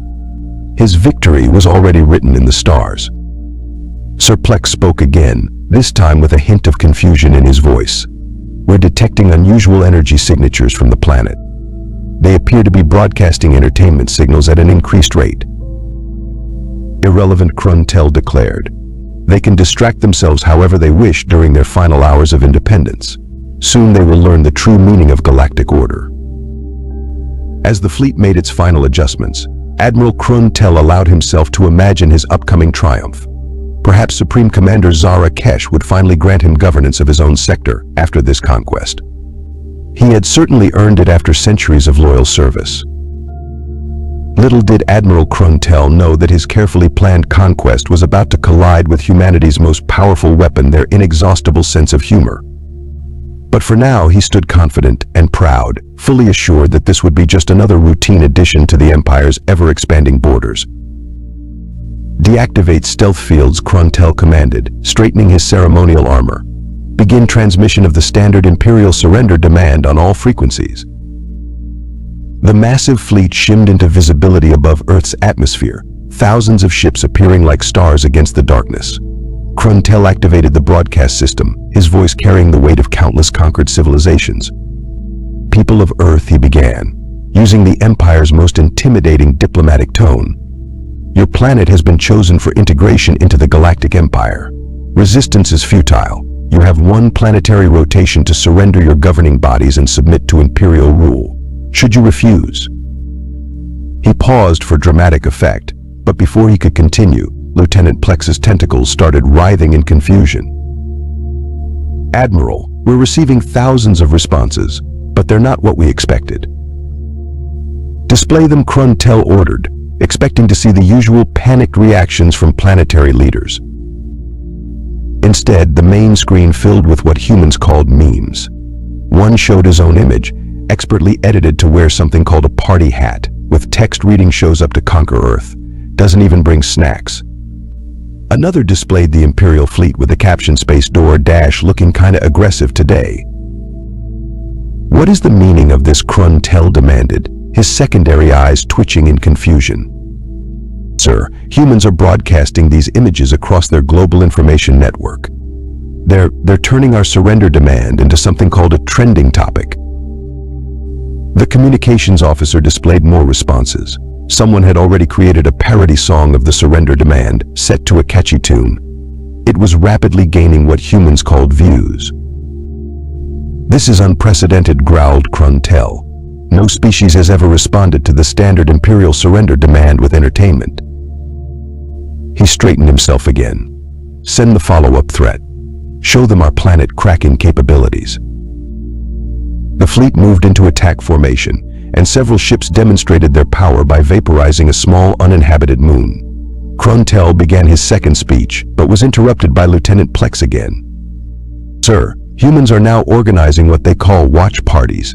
They're gathering in open spaces with food and beverages to observe our display. Someone called an influencer is live streaming our formation with commentary about our ship's aesthetic design choices." Kruntel's face scales turned a deep shade of purple. They dare to critique our ship designs.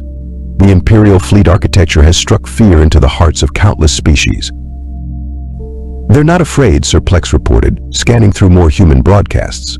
"They're rating our ships on something called space aesthetic vibes and discussing which ones would make good selfie backgrounds." A new transmission caught their attention.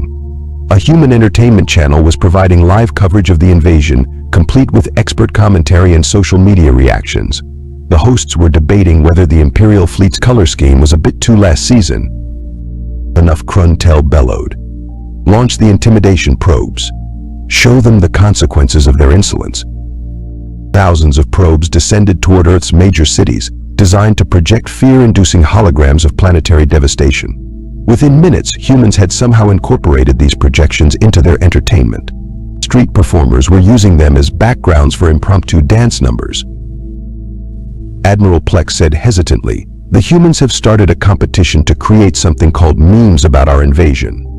The current top entry is an image of our fleet with text saying, 'Mom said it's our turn to play with the solar system.'" Kruntel slumped in his command chair, all four hands massaging his temples.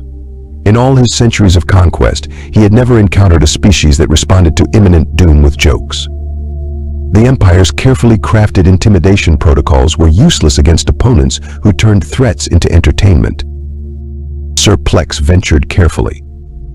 "Should we proceed with the next phase of the invasion?" "How can we invade a planet that's not taking us seriously?" Kruntel muttered. "The Empire's reputation for striking fear into the hearts of our enemies is currently being used as a template for something humans call a dance challenge." Plex finished. "It's quite popular on their social media platforms." Supreme Commander Zara Kesh's hologram materialized on the bridge, her crystalline armor glinting menacingly. "Admiral Kruntel, explain why I'm receiving reports of humans rating our invasion on something called Invasion Advisor with only 3 stars. Kruntel's scales paled.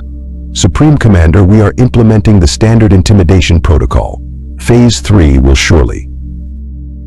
They've given our threatening messages poor reviews for being, quote, unacceptable, monotone, and lacking background music." She cut him off. "This is unprecedented. Deploy the Eternal Night formation."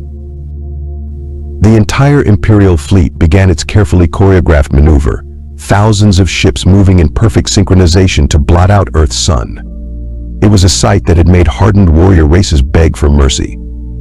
"Formation complete," Kruntel announced. "Now they will understand the true power of—" Sir Plex interrupted. "Humans are using our ships as a backdrop for an outdoor festival. They're calling it Spatiella. Attendance is in the millions." The main screen displayed crowds of humans gathering in open spaces worldwide. They lounged on blankets and chairs, sharing food and beverages while pointing at the fleet above. Vendors were selling something called glow sticks, designed to match the Imperial ship's engine signatures. "They're having picnics," Kruntel's voice cracked. "During an invasion." "Not just picnics, sir. They're hosting viewing parties with something called commentary tracks. Several humans calling themselves astronomers are giving detailed technical analyses of our fleet's positioning. One of them just called our formation, and I quote, aesthetically pleasing but lacking in originality." A new notification flashed across the screen. Someone had created a social media filter that let humans take pictures appearing to wear Imperial armor. It had gone viral in less than an hour. Deploy the fear inductors, Kruntel ordered desperately. All frequencies, maximum power.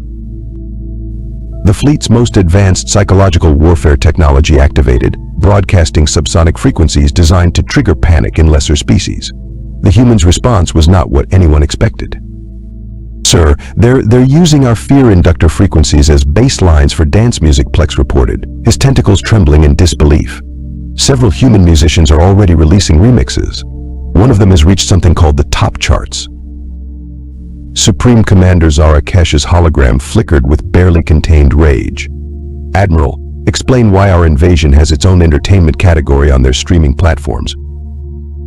Before Kruntel could respond, Lieutenant Plex's console erupted with new alerts. Admiral, humans are now organizing something called a Fleet Watch competition. They're awarding prizes for the most creative ways to view our ships. The current leader is a group who rented a floating restaurant to have something called a space invasion-themed dinner. The main screen showed humans in various locations, all treating the invasion like an elaborate show. Families spread blankets in parks, young humans balanced devices called phones on selfie sticks, and something called food trucks lined up at every viewing location. They've started raiding our individual ships, Sir Plex continued.